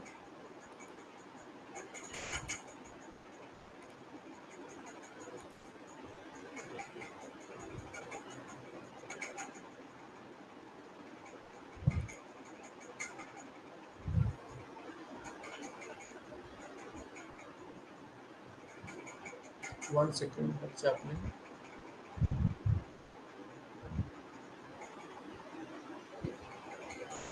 Ma'am share हो रहा है? Ma'am sorry sir, हुआ था लेकिन अभी नहीं दिख रहा है. क्या इशू है? वाह. हाँ जी, yes sir, it's visible. Yes sir. But वहाँ पे ये क्यों नहीं आ रहा है? एक सेकंड, पार्टिसिपेंट का व्यूज क्यों नहीं आ रहा है?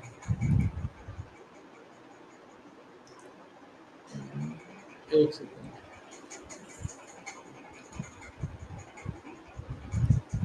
मैम 1 सेकंड है. ये minimize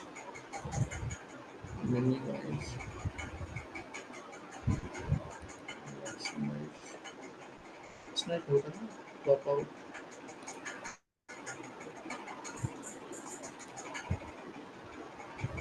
एक second.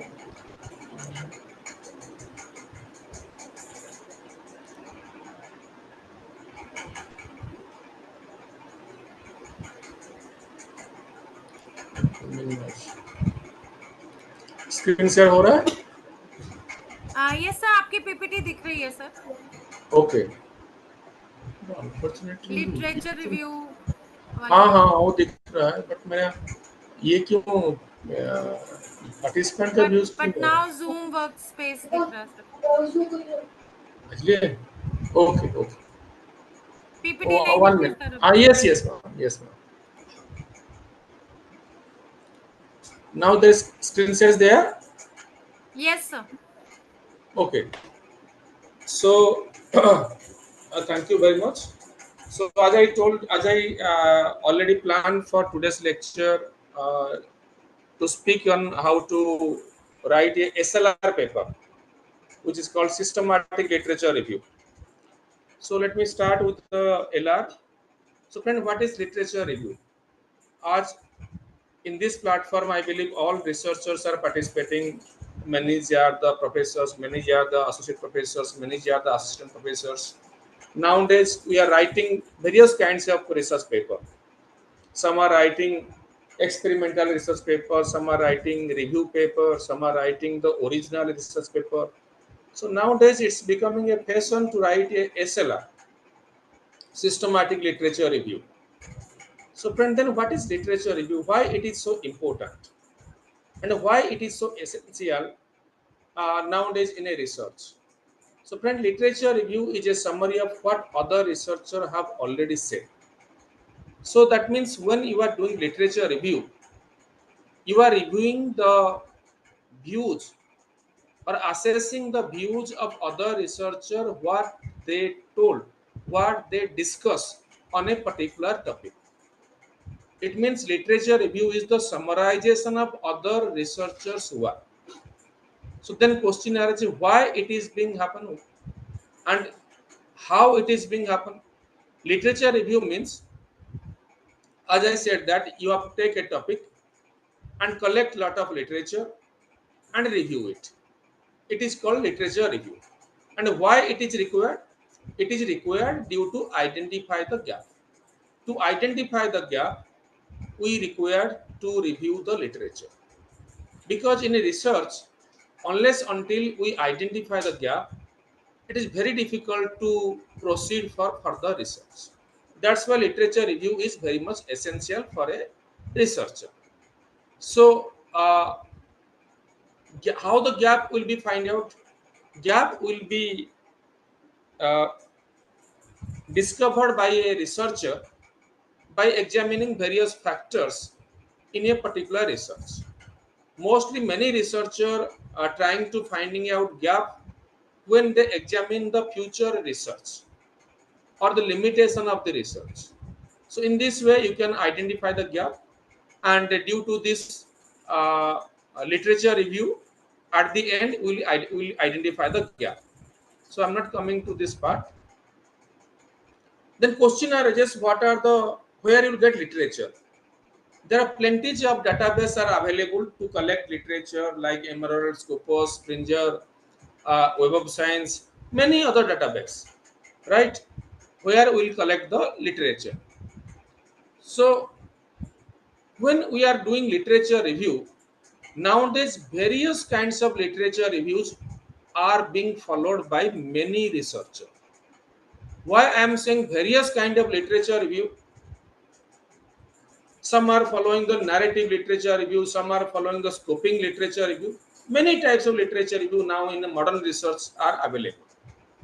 Then question arises, which kind of literature review is applicable and where?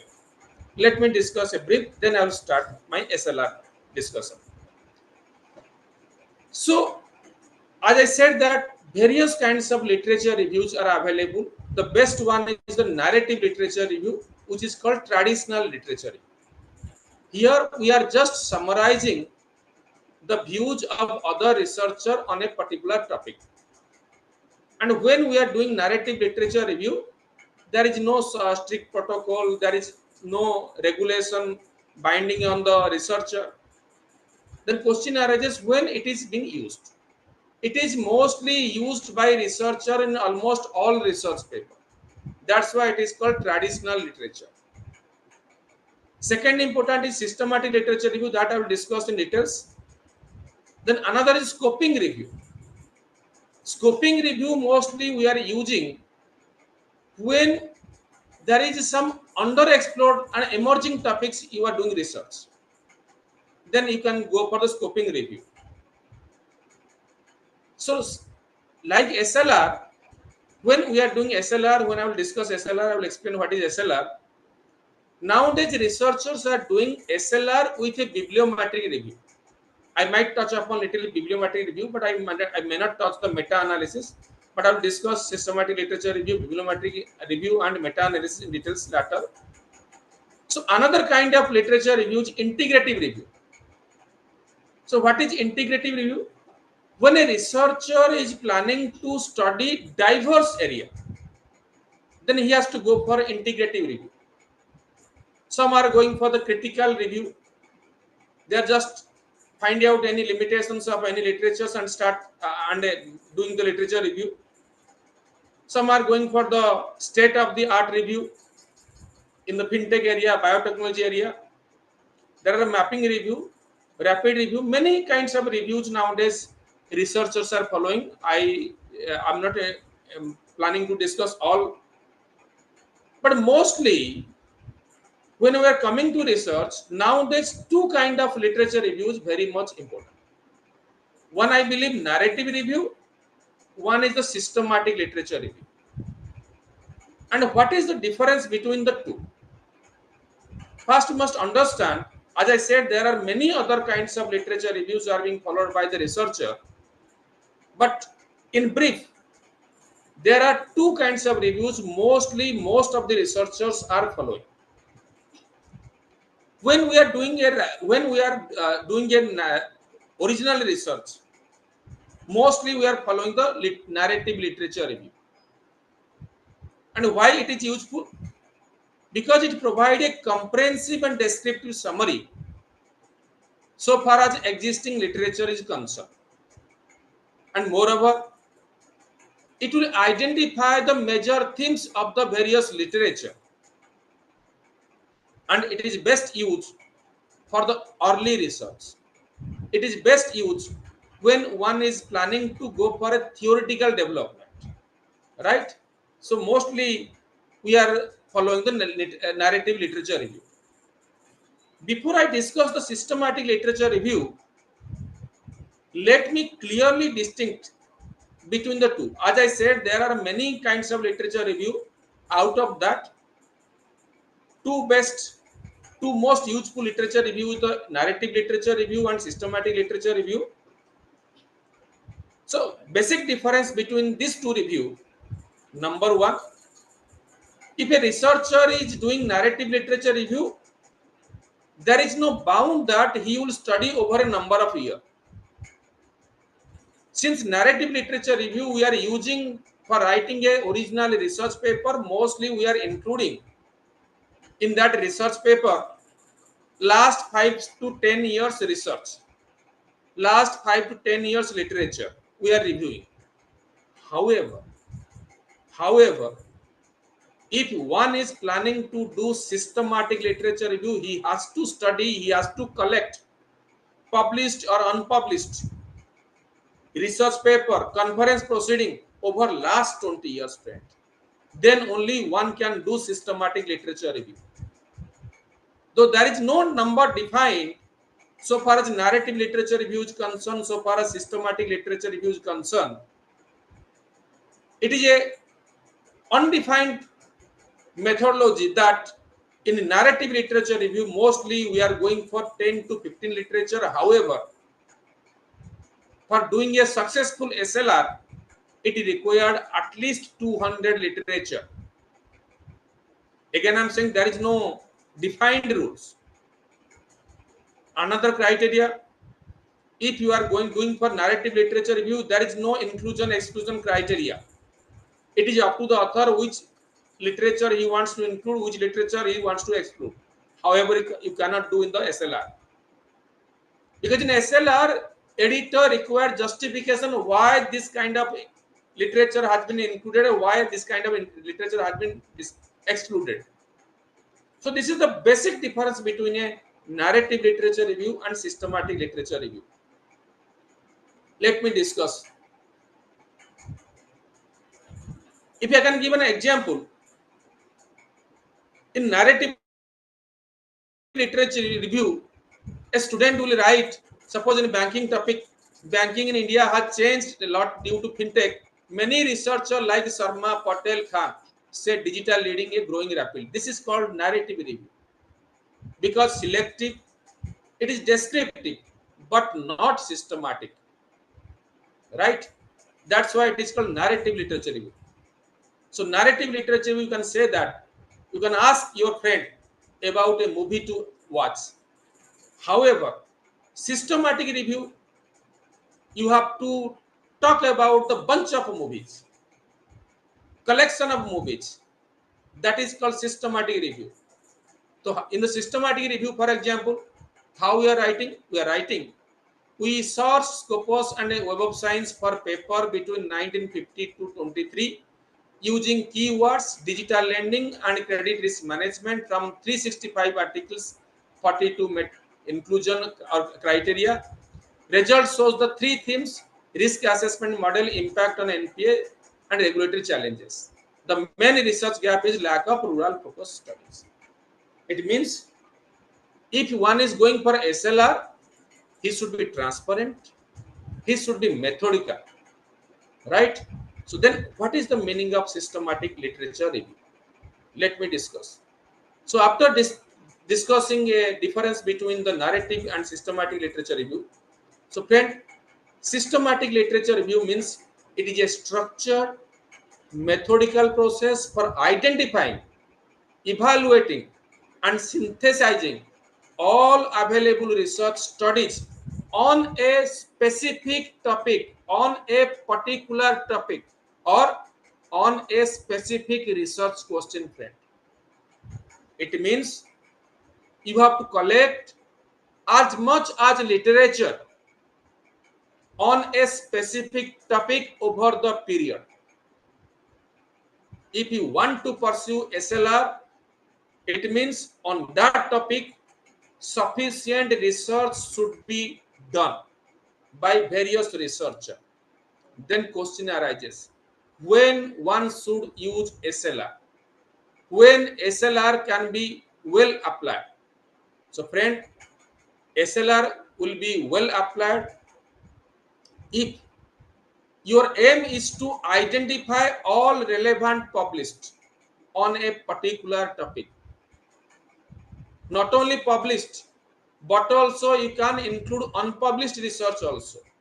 But also you can include the conference proceeding also. It means you want to evaluate the quality and consistency about the various research has been done by the various researchers. Right?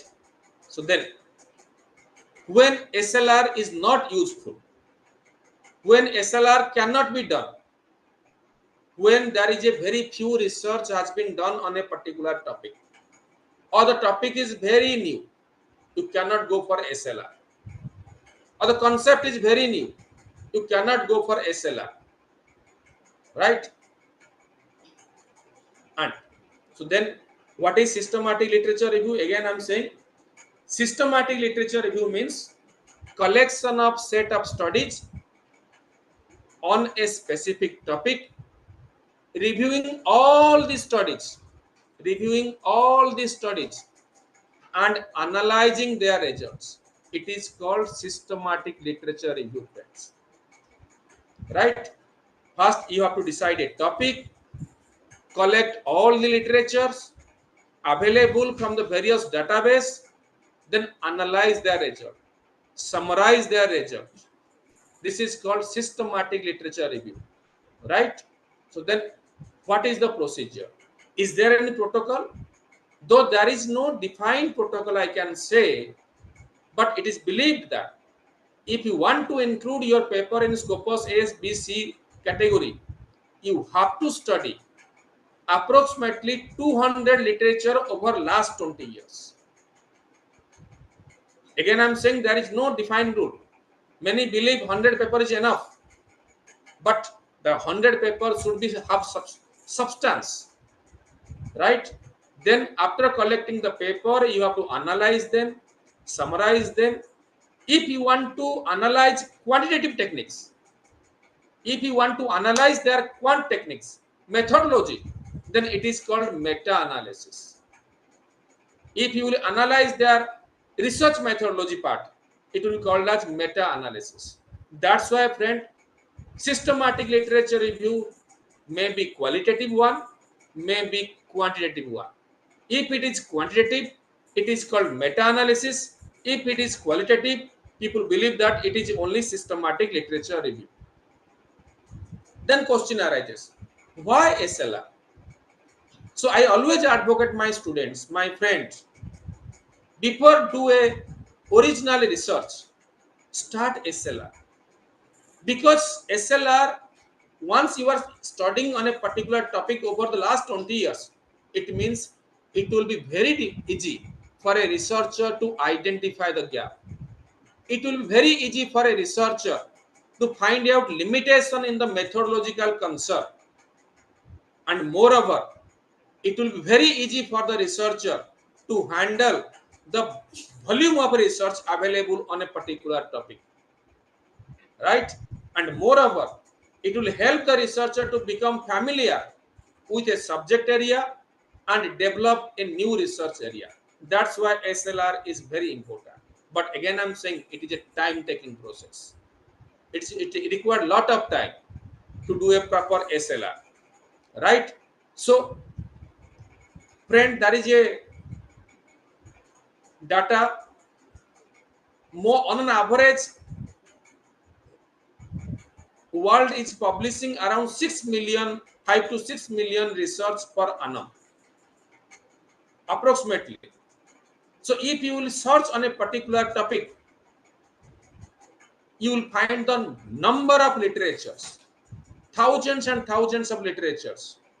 So it will be a tough call for a researcher which article should be included, which article should be excluded. I will discuss that part also. Right?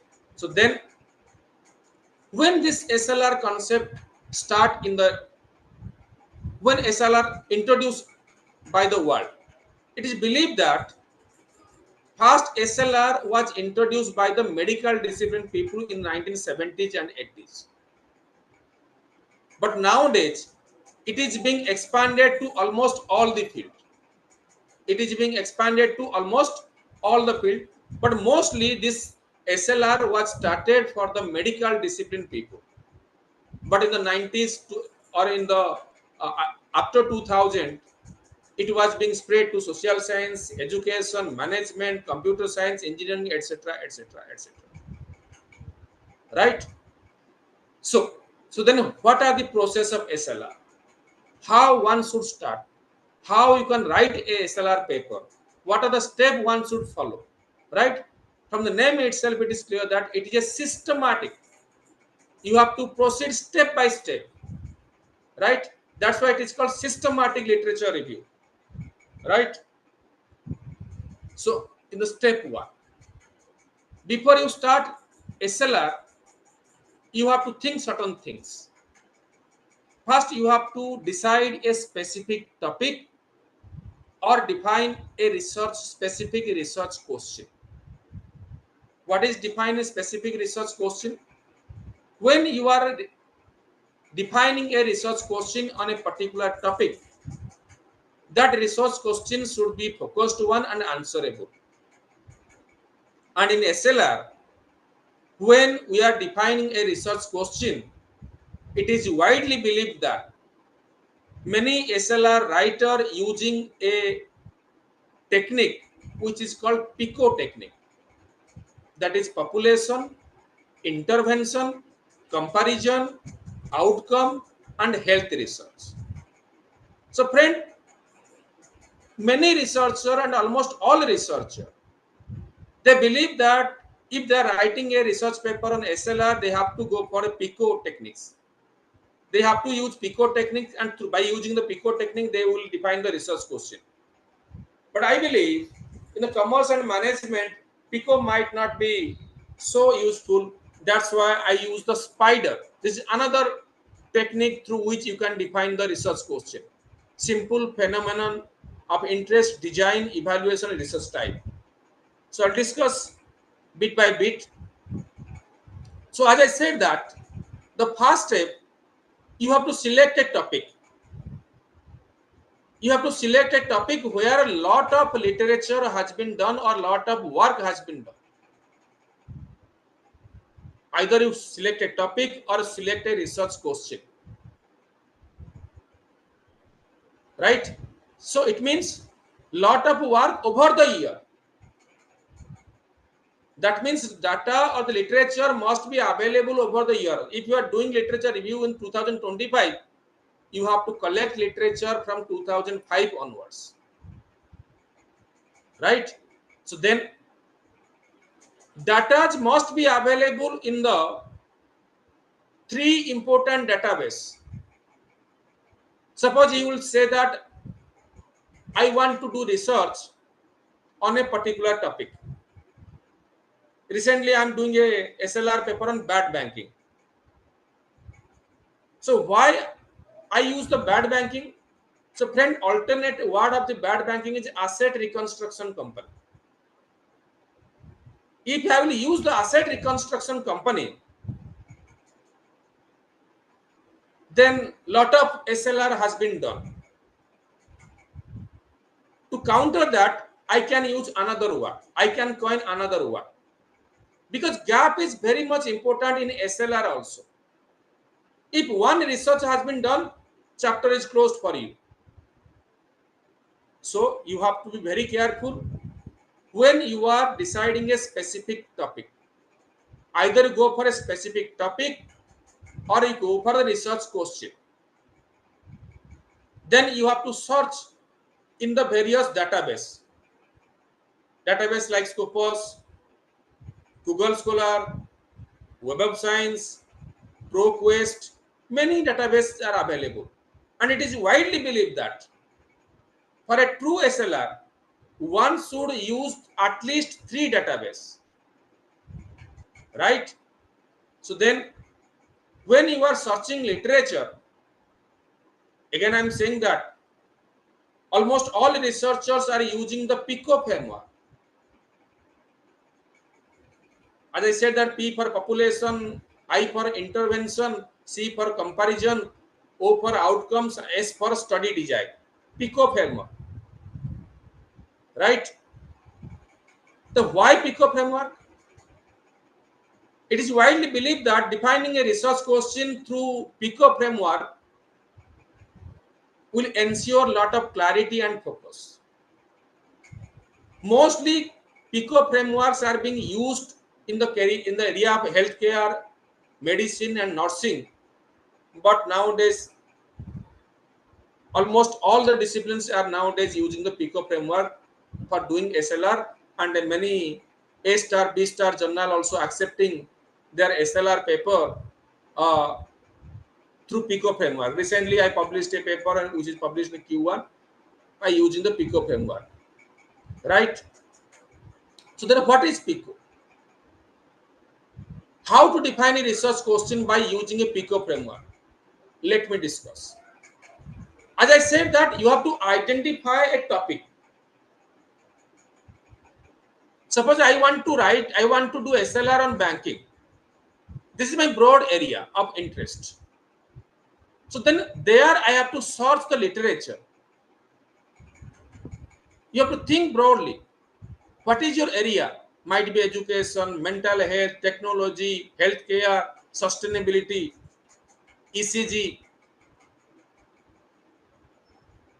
So that, for example, your interest in how psychological methods reduce stress in students.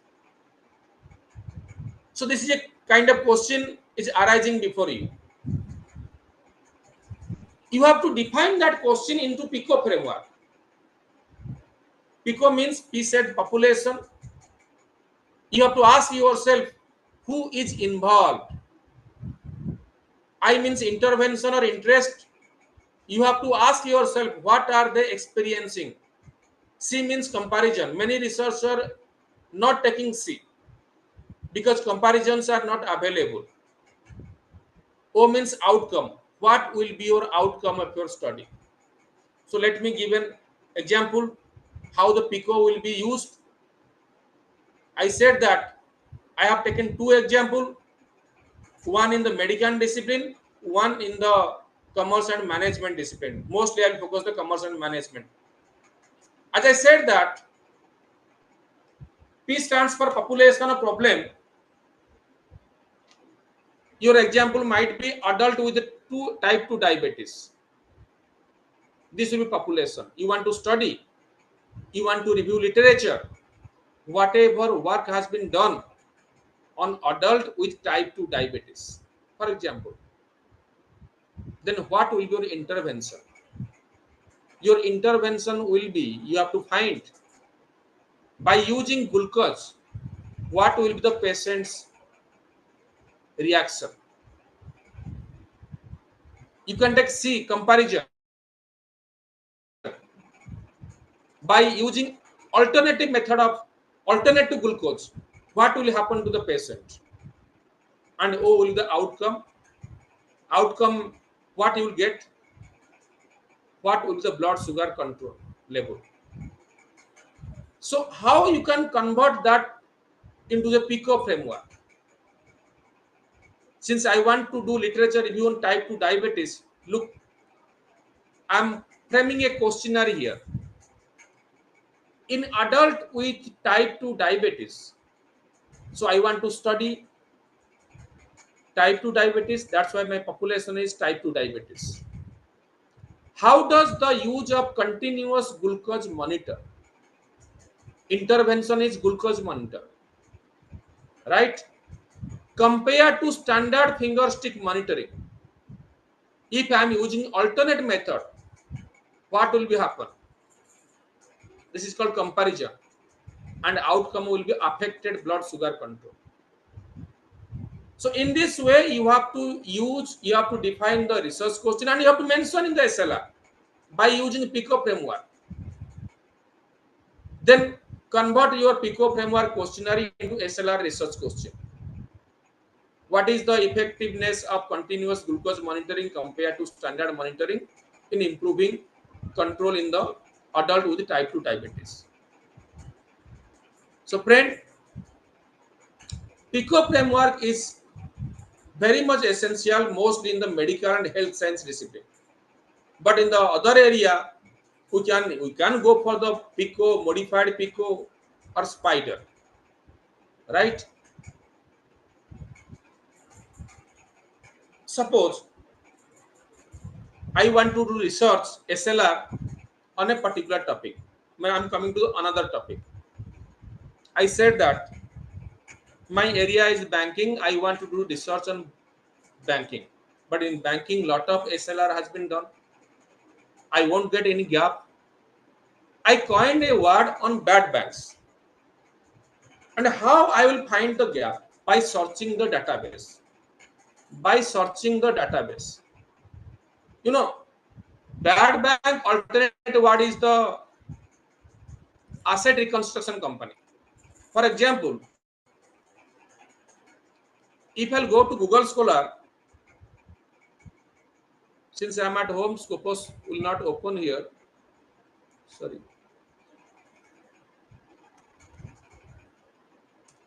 Google Scholar.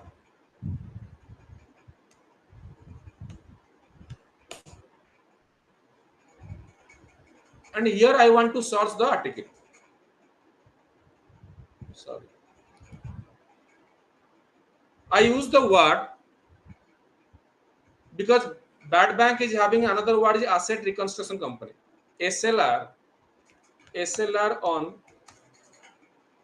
asset reconstruction company.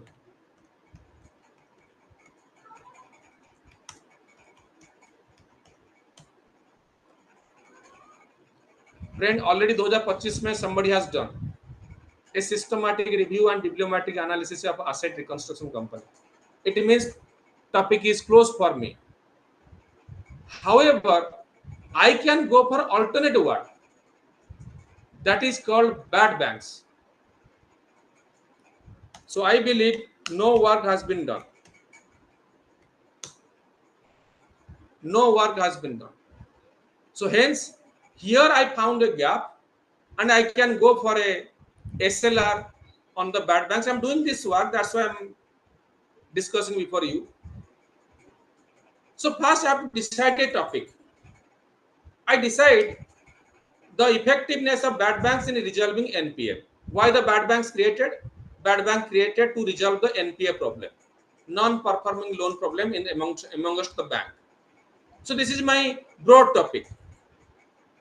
On the broad topic, I have to decide a title that is the effectiveness of bad banks in reducing non-performing loan and stabilizing banking system, a systematic literature review. This will be my broad topic, right? Then I have to mention what is my objective. What is my review objective? My review objective is, I have to mention in the paper, to evaluate the effectiveness of bad banks in resolving non-performing loan. This is my broad objectives, right? Then I have to use PICO framework to formulate question.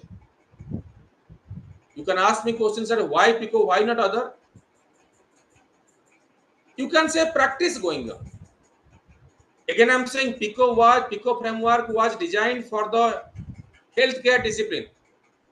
Now it is a fashion that almost all writers, all researchers are using PICO framework and SLR to frame the research question. So I am also using the PICO framework. So let me formulate the question. P means population. Here I am saying that I want to study banking system with a high NPL ratio. So I have to define which countries, whether it is India, whether it is Asia, whether it is entire world. I have to mention here. That's why P means population or problem. Then I means intervention. Intervention means to control NPL. What are the intervention government has introduced? Government has introduced either bad bank or AMC, asset management company. Then comparison. What kind of comparison? Is there any other method to control the NPL? Yes. Government sometimes direct recapitalize to the bank. This is called comparison. If government is recapitalizing the bank, what will happen?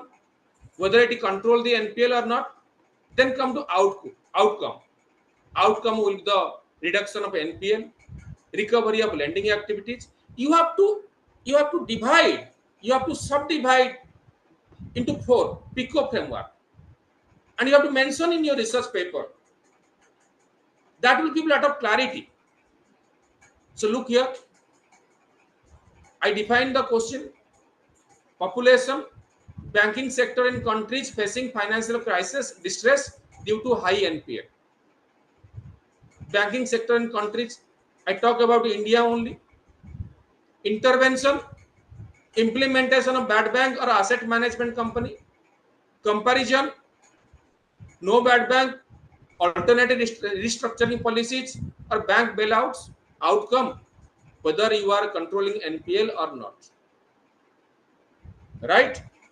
So then, by taking this, you have to convert into a PICO questionnaire. Look at here. In banking sector, affected by high level of non-performing loan. Population, I'm talking about banking sector. I'm not talking about non-banking sector. I'm not talking about NBFC. How does the establishment of bad banks? This is called intervention. Bad bank is the intervention. Compared to other restructuring mechanism. Other restructuring mechanism क्या बोला था मैंने? Recapitalization. Affect the resolution of bad assets and recovery of the financial system. Outcome is the financial recovery of the bad asset. In this way, you have to formulate a PICO question. Then you can rephrase your SRR question. You can give a language. Then start. After formulating a PICO question, the next important step, you have to assemble a research team. Why I am saying one should assemble a research team? Because to do SLR, it required a huge labor. To do a proper SLR for a proper research team, it required at least 3 to 4 months. Just to imagine, you will collect thousands and thousands paper. You have to extract, out of that you have to extract 300 to 300 good paper. You have to read the 200, 300 papers. It is a lot of times. That's why it is advisable.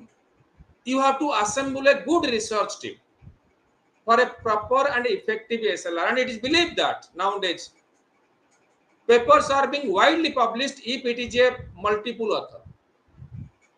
If it is a sole author, there are less chance that your paper will get published. Right? So you have to a good assemble of a research team, research scholar in the same area. Then start. You have to define a register and process protocol. Before that, you have to determine that if there are any register SLR is available or not. Again, I just examined through Google Scholar or Scopus database. You have to see the area where you want to do SLR. Any work has been done or not. If it is done, chapter is closed. Right? You have to explore another area. Right? After that, you have to develop a register protocol. So why register protocol? When it is a systematic literature review, it is called SLR.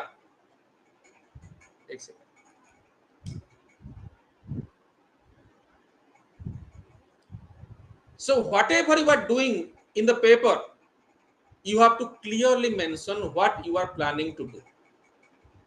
So it means the protocol is a predefined series of steps you have to mention how to do your SLR, right?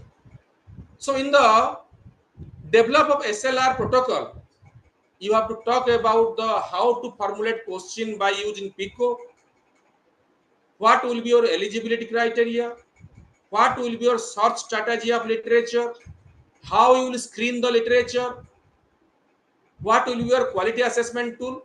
All things you have to define in your research paper also. You have to define the inclusion and exclusion criteria.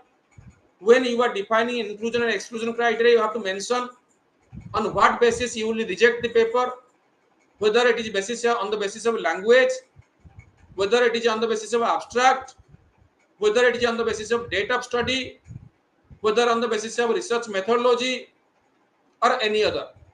You have to define, right? Then you have to mention in your study what will be your database and why that database. I said that at least 3 databases you must use in the study, including a Scopus. Whether you are following Scopus database or Web of Science database or Google Scholar database or any identified database, you have to mention why you are using this database. You have to mention, right? Then you have to also design a comprehensive search strategy. You have to mention in your research paper what is your search strategy, friend. When you are defining the search strategy, you have to use the Boolean operator and the keyword. Since I am doing research on bad bank, I have to search the important keywords on the bad bank, where I will get lot of paper from the database. For that, I have to use the Boolean operator. So what will be my search strategy? You have to mention in your SLR paper also. So for example, in this, I use the bad bank or asset management company. When I will search the literature. So I have to mention in the paper, these are my search strategy. I use this search strategy, I use this search strategy and this search strategy to extract the literature. Otherwise, easily a researcher can say, I searched, I did not get any paper. But however, plenty of papers are available. So you have to define, editor will examine your search strategy. It should be well equipped. It should be well structured and well designed. Then screen the literature. After collecting the literature, you have to screen it. How it will be screened? Again, I am saying, when you will collect thousands of literature, you have to narrow down to 100 to 200 literature. How you will screen? How you will eliminate? Right? Some people eliminate the research paper by reading the title and abstract. Suppose I am doing SLR on bad banks. I got a paper on an NPA. I can exclude this because the title is not match with my topic. Or else I can read the abstract and I can give a comment that the abstract is not suitable for me. I can exclude it. If abstract is good, I can read the entire paper. So there are two kinds of screening available: by reading abstract, by reading full text screening. Why abstract? In many paper you won't get entire paper due to the access restricted. If you are not getting entire paper, you have to read the abstract and collect the judgment, right? And if the paper is good, you can collect the full text. So that's why two kinds of screening: by reading abstract and by reading the full text. Then extract the data. How will you extract the data? What kind of data I will extract by reading a paper? You have to collect the author's name. You have to collect the year of publication. you have to collect the study design, you have to collect the sample size, methodology, key finding and limitations, right? In study, you have to authors, year, country, which country, types of study, whether it is case study paper, empirical paper, or policy analysis. In population, you have to see which countries people are there, studies are there, right? So on that basis, you have to make a data extraction table template. All the 100, 200 papers, you have to name the author's name, year, country, study type, intervention, comparison, outcome, key finding, quality score. I have added the quality score. So what is quality score? Here author will rate the paper as per his wisdom. By reading the paper, author can rate by this paper is out of 5 2, 3, or 0 to 2, 0 to 3, like this. This will help us to prepare another index, right? So this is called quality score, right? On the basis of quality score, you can say that it's a good quality paper, bad quality paper, right? So when you are doing a quality score, you have to use a scale. Suppose you are using 0 to 2 scale per criteria. When you are reading the paper, you can give what is the resource clarity. Suppose resource clarity is 0 to 2.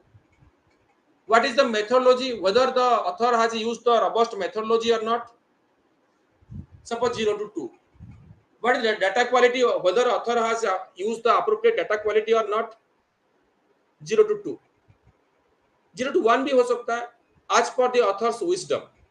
You can talk about the results, what is result, you talk about the biasness of the paper, you talk about the relevance of the paper. At the end, you can make that the paper score 10 out of 12, 8 out of 12, 5 out of 12 accordingly. On that basis, you can create a quality index, which I used to do, right? So you have to categorize high quality paper, kitne hain, how many are moderate quality paper, how many are low quality paper, right? So then you have to synthesize the result. So after collecting all data, you have to synthesize the result. How to synthesize the result, friend?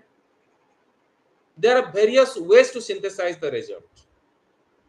Many are doing narrative synthesis, which is most common, but nowadays it is being used widely, thematic analysis. You have to divide the entire research paper into theme wise, right? Pre-COVID, post-COVID, empirical, qualitative, quantitative.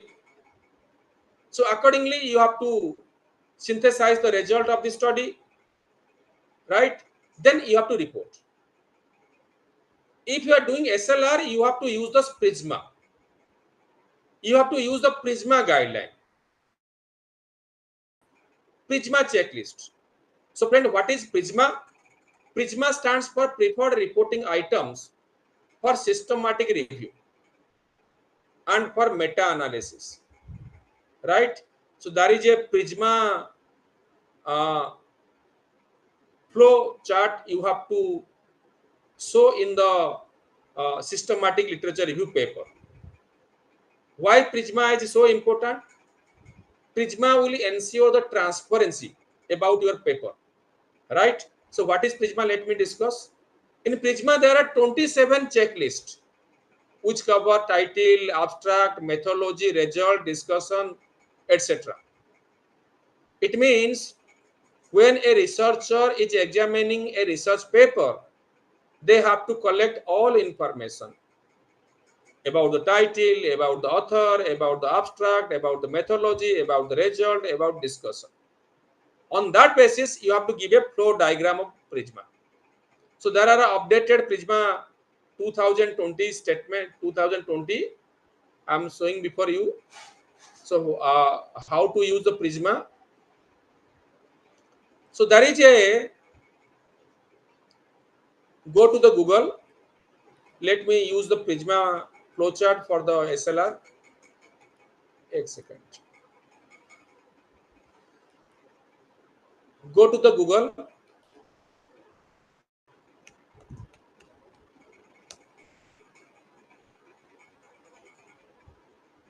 Sorry, Google Scholar.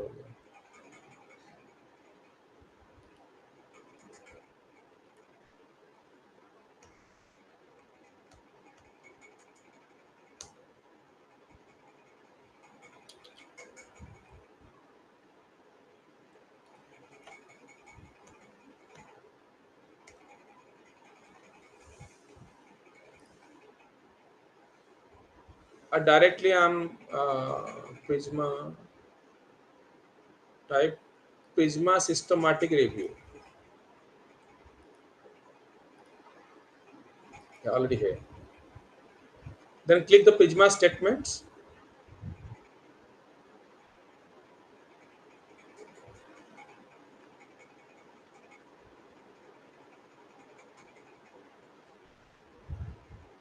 Right? Click the Prisma statement. Then click the flow diagram. Right? After clicking the flow diagram,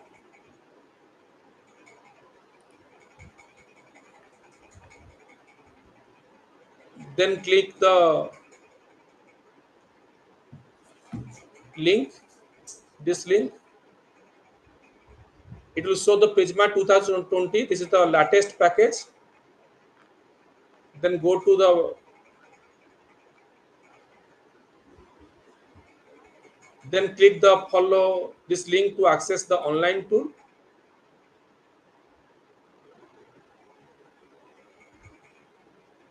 Then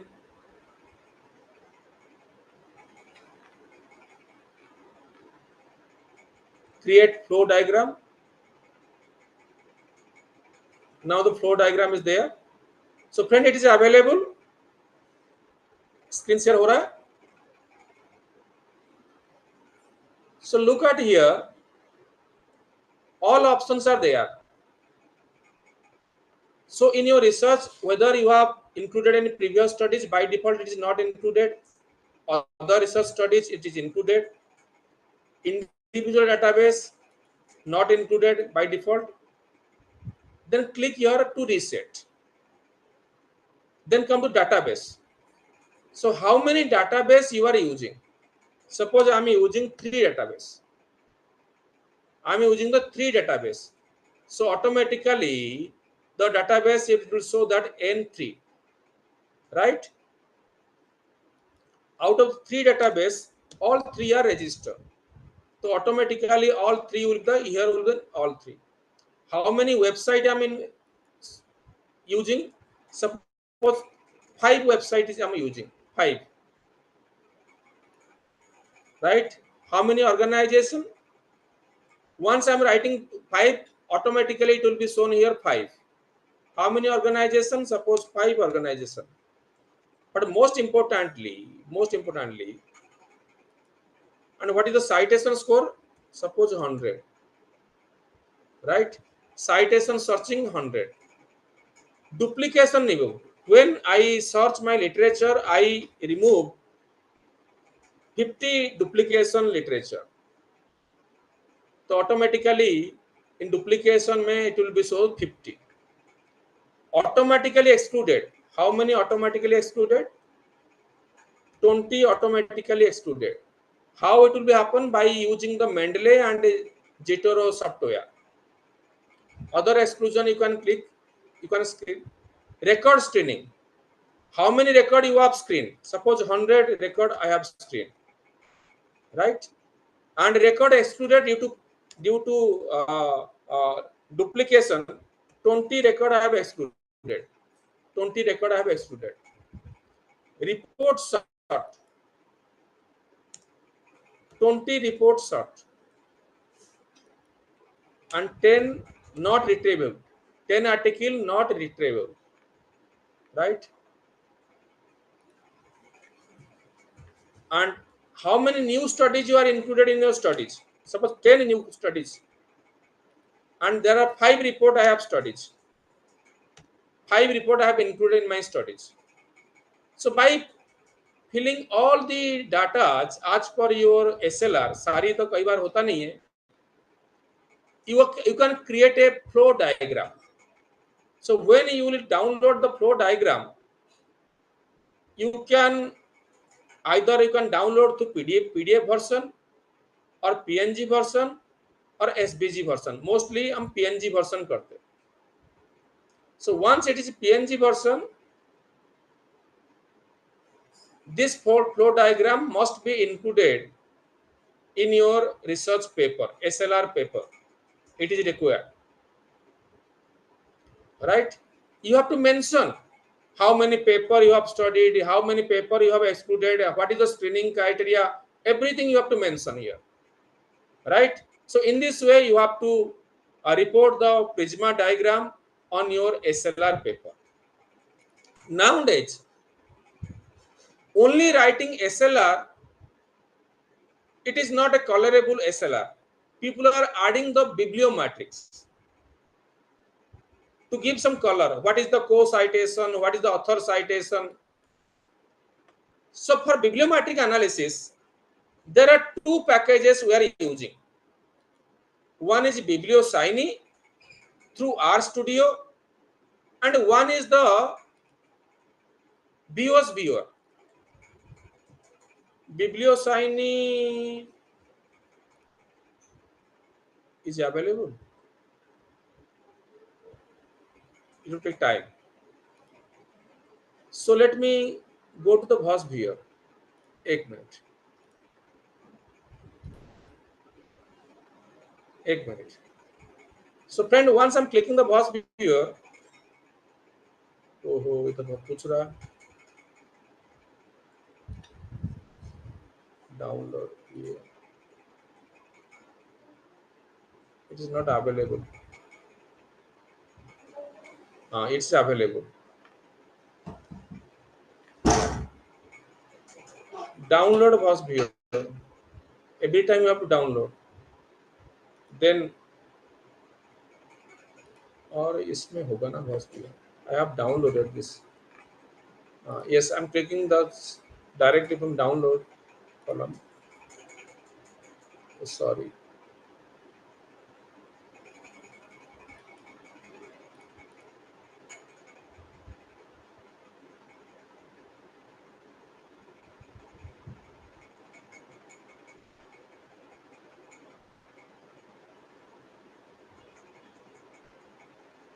Just wait a minute. Either you have to use BOS Viewer or the BiblioSigny for the bibliometric analysis. Though I don't have time, I can give a glimpse. 5-10 minutes I can take. But most effective is the BiblioSigny. Taking time.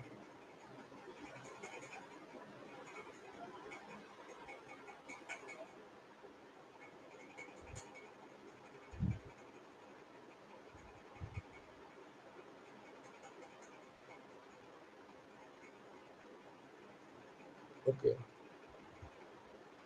So friend, once BOS, it is a free click create. So create, since I am the second option, then go to the next, then click the second option because you have to extract data from Web of Science, Scopus or PubMed. Then next, here you can search the data. So if you are collecting literature from the Web of Science, you have to convert into plain text. If you are collecting literature from the Scopus, you have to convert it into CSV file, right? So since I have already doing the work in download, I might found, right? So I have collected some articles from the Web of Science, right? So if it is a Web of Science article, it will be saved like this.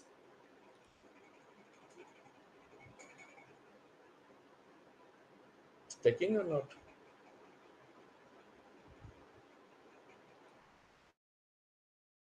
Finish. Some of the items, 7 items of your network are not connected to each other. Okay.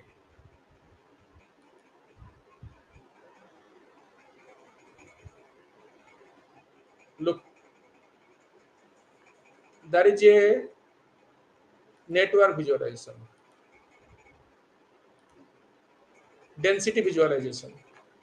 So you can show your data by using bus viewer, by like this. Since data is limited, only 3 things can be shown: network visualization. But however, in the R Studio, there are many functions are there. Many functions are there.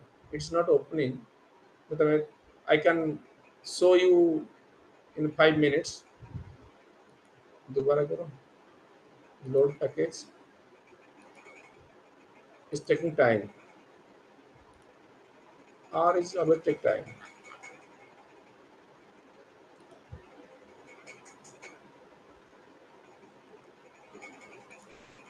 So Bibliosign is again a free software. You can use the Bibliosign and the Boss Viewer for doing the bibliometric analysis. It's not responding.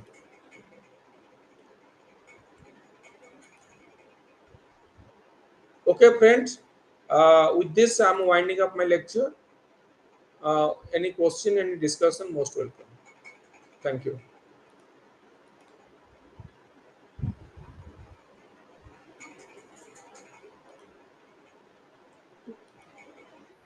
Okay, one is here. Sorry, I can take another few minutes to show the Bibliosign khul gaya. In the data, you have to give the import or load. In the import, you can choose the file, right? Import raw file. Suppose I'm using the Web of Science data, right? Browse. I can go to the download. Data hai, this data is there. Upload complete. Same data. Start.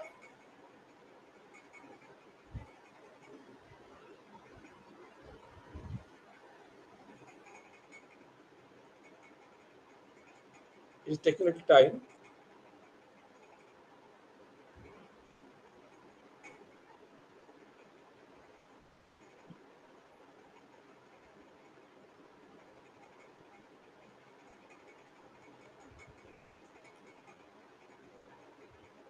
Look,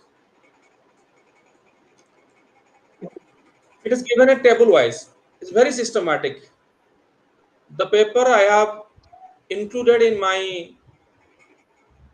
studies, paper I have collected, what is the DOI number, what is the author's profile, everything is in the table, right? So accordingly, I can collect everything. For example, I want to search social structure, a collaboration network.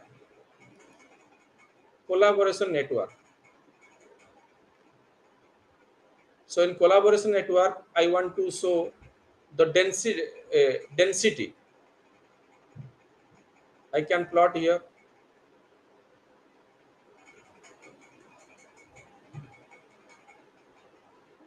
It's taking time. Due to internet slow. आ गया.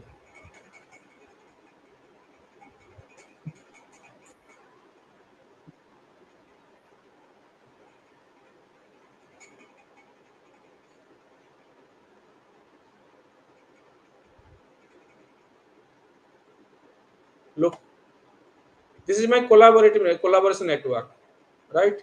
I want to show it in table wise. table wise, right? Suppose I want to show author, most relevant author,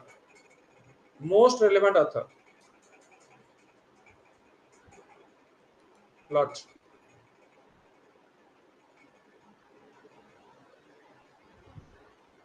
So when you are collecting the most important author, relevant authors are, you can show it in the table wise. In table wise, it can be shown like this: author's name, article, कितने article इनके पास है, right? Or I want to show most relevant affiliation. You can see the most relevant affiliation. Table, no table is there. Okay. Look, कहाँ से affiliate, authors affiliation, ये California Institute of Technology, all things you'll get, right? Most cited countries, you can see the most cited countries. You can plot.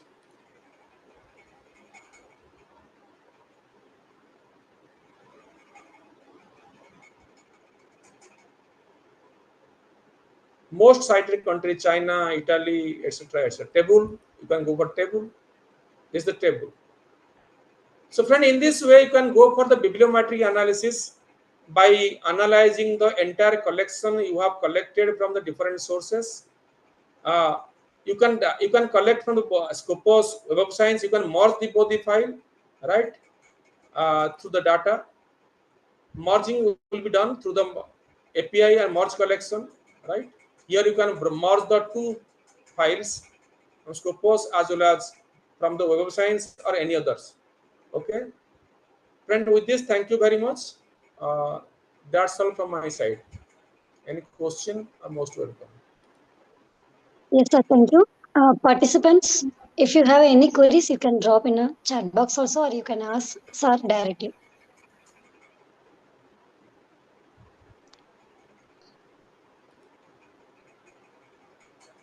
Any queries?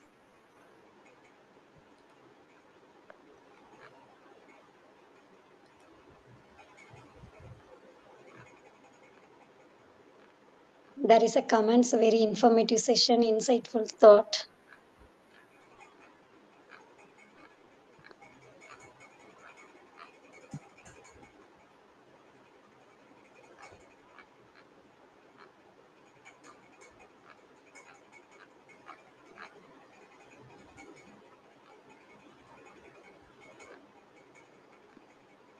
Okay, sir. Thank you, sir.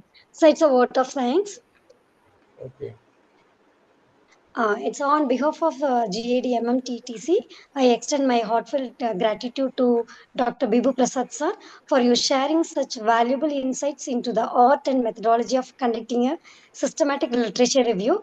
Sir, your presentation is not only clarified the steps and structure involved, but also emphasized the critical importance of transparency and replicability in an academic research.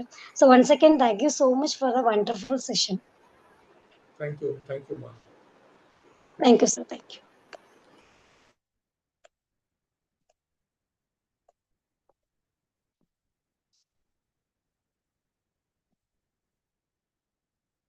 So participants, we can meet in the same tomorrow's session at 5 o'clock tomorrow. Please join the meet on time.